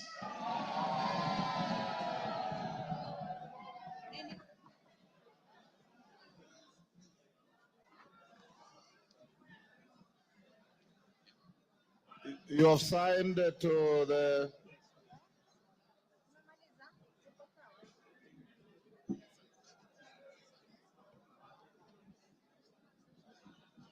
order, honorable members. Order. Order. Who is that member? Hillary, take your seat. One of our members, the vote on the nomination of Professor Kithure Kindiki to fill the vacancy in the office of the Deputy President of the Republic of Kenya is as follows. Abstentions, nil. Noes, nil. Ayes, 236. Present and voting, as we had advised you earlier, the vote is overwhelmingly yes. So the nomination is herewith declared passed by the House, and the Speaker will transmit the results to the President, and the Speaker will also sign a Gazette notice to this effect that the nominee for Deputy President has been duly voted by the House and approved. Approval is not applicable here, has been voted by the House and therefore will transmit to the appointing authority to proceed with the appointment. Is now Deputy President-elect.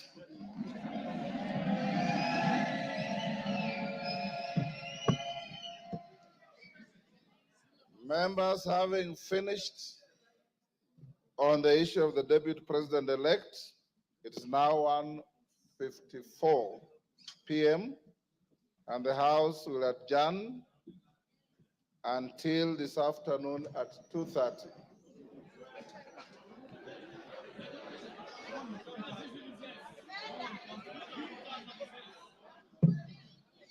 Order.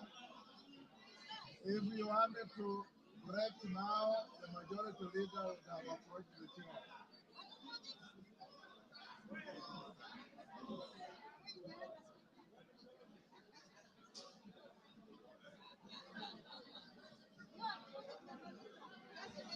You've been watching the proceedings in the National Assembly, where the House has voted for the nominee to fill the position of Deputy President, and that is Professor Kithure Kindiki. That message will be transmitted to the President, and the Speaker of the National Assembly will gazette the decision of the National Assembly this afternoon. As things stand, Professor Kithure Kindiki is the Deputy President-elect. This broadcast has been brought to you by the Parliamentary Broadcasting Unit in conjunction with the Kenya Broadcasting Corporation.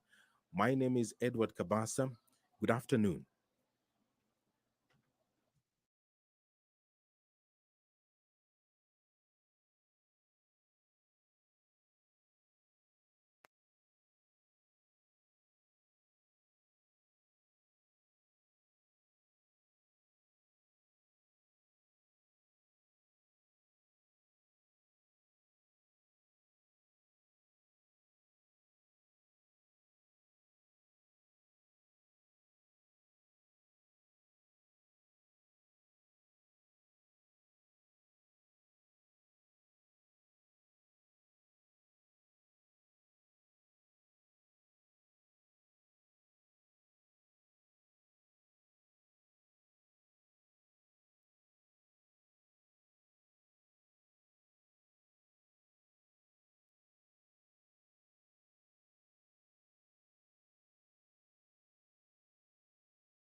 Lokichar, Kanamkamer, Takwel, Kakuma, Lodwa, Loima, Lokichogyo, Lokiriama, Kalokol, Lobei. Turkana is watching.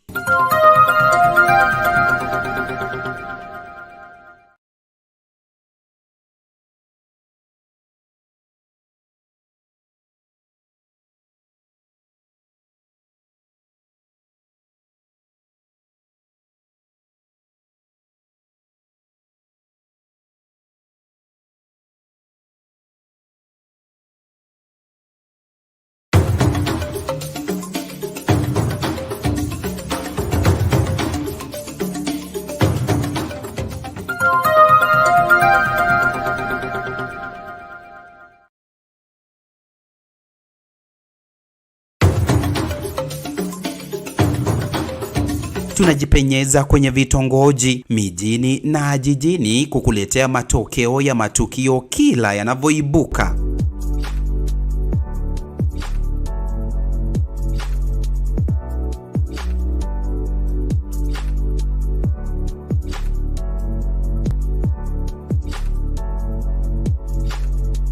Mbashara. Tazama Sound Candid Talk kwa habari sahihi.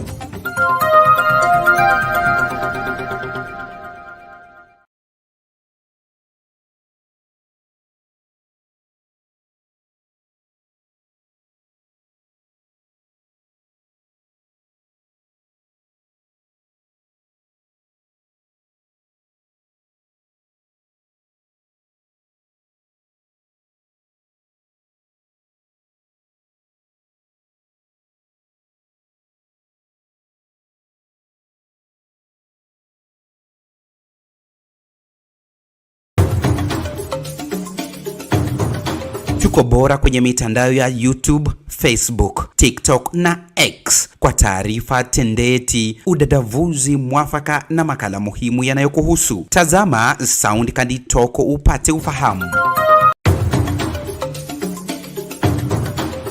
Kutoka Kimilili, Bungoma,